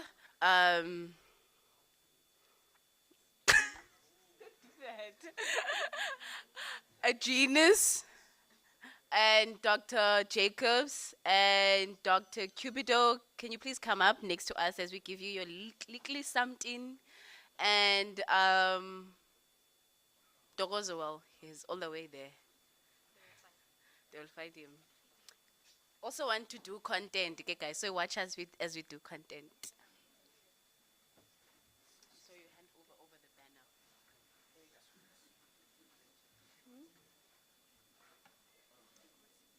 Switch it on. On? Yes. 1, 2, okay, right. Oh, Dr. Jacobs want to know what's in here. I think they put in each bag, is it now 1,000 or 1,000,000 rand? But the recipients will find out once they receive this. So I think we first start with Dr. Zina Kipidos. She's in a meeting. So yeah, so I will hand over her gift to her. And yeah, we also would like to, once again from my side, this has already been thanked, but also from my side to say thank you to her and also the contributions and the support for STEM and our initiatives. She's always willing. The next speaker, I think, was our founder member, or our, let me say, father, STEM Club's father, Dr. Jacobs. And can you guys join us for a photo?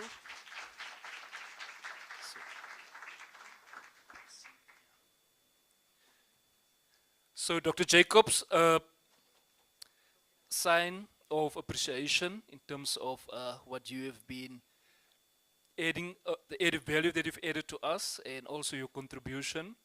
And I think, if I remember well, I think this is also, you also retiring this year. So, so which makes this occasion also very special, especially for you. And like you said, you were emotional when you were talking, and I also felt the same. and especially putting me in in the limelight. Well, it's not, but it's not about me, and also basically not about you, but it's about the students. And so once again, thank you very much.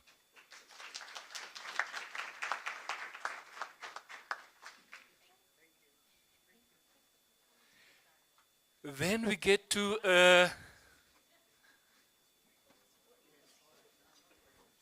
our keynote speaker.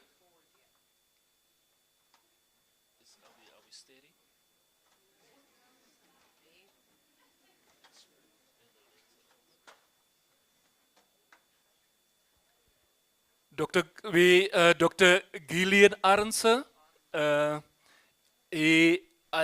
I get to know him when I was still teaching, and he used to be the very exciting guy who came to the schools, who helped us in terms of practicals, how to do practicals in the lab, and he showed us very exciting ways how to go about to make science exciting for students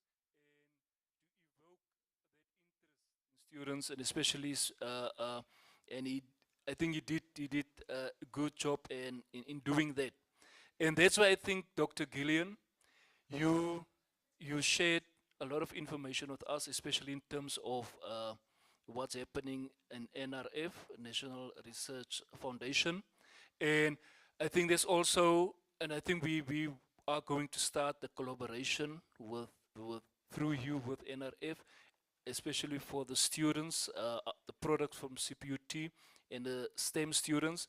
I think there's a lot of opportunities, like and Ntokoza, who's also benefit from is also at the NRF facility, and I think, like you've said, we don't know in schools. We get taught the basic stuff, and even at university, but we don't know what's out there in terms of the top of the range developments in terms of science and facilities that we have in South Africa.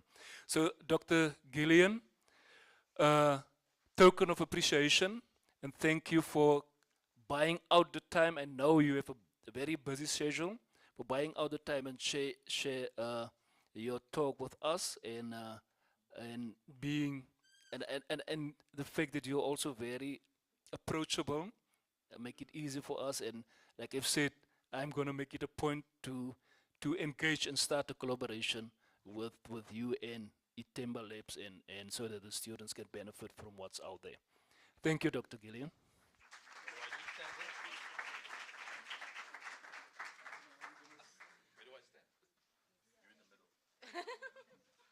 Pose. Yeah. Yes.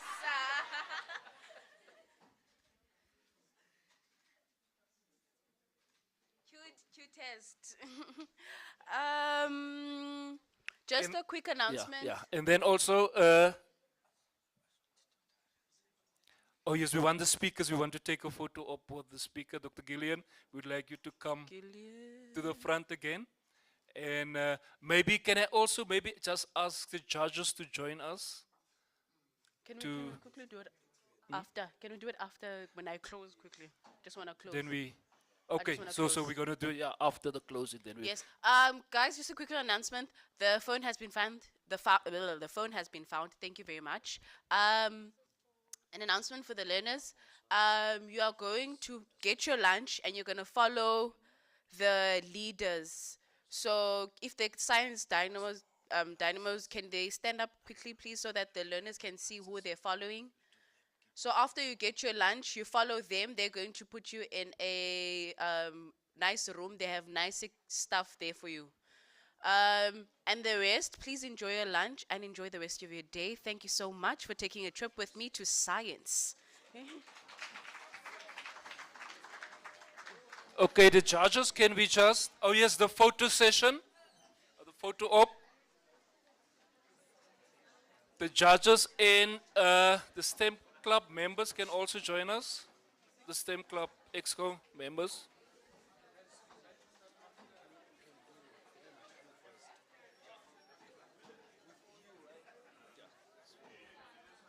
Dr. Gillian, they want us first speakers with me.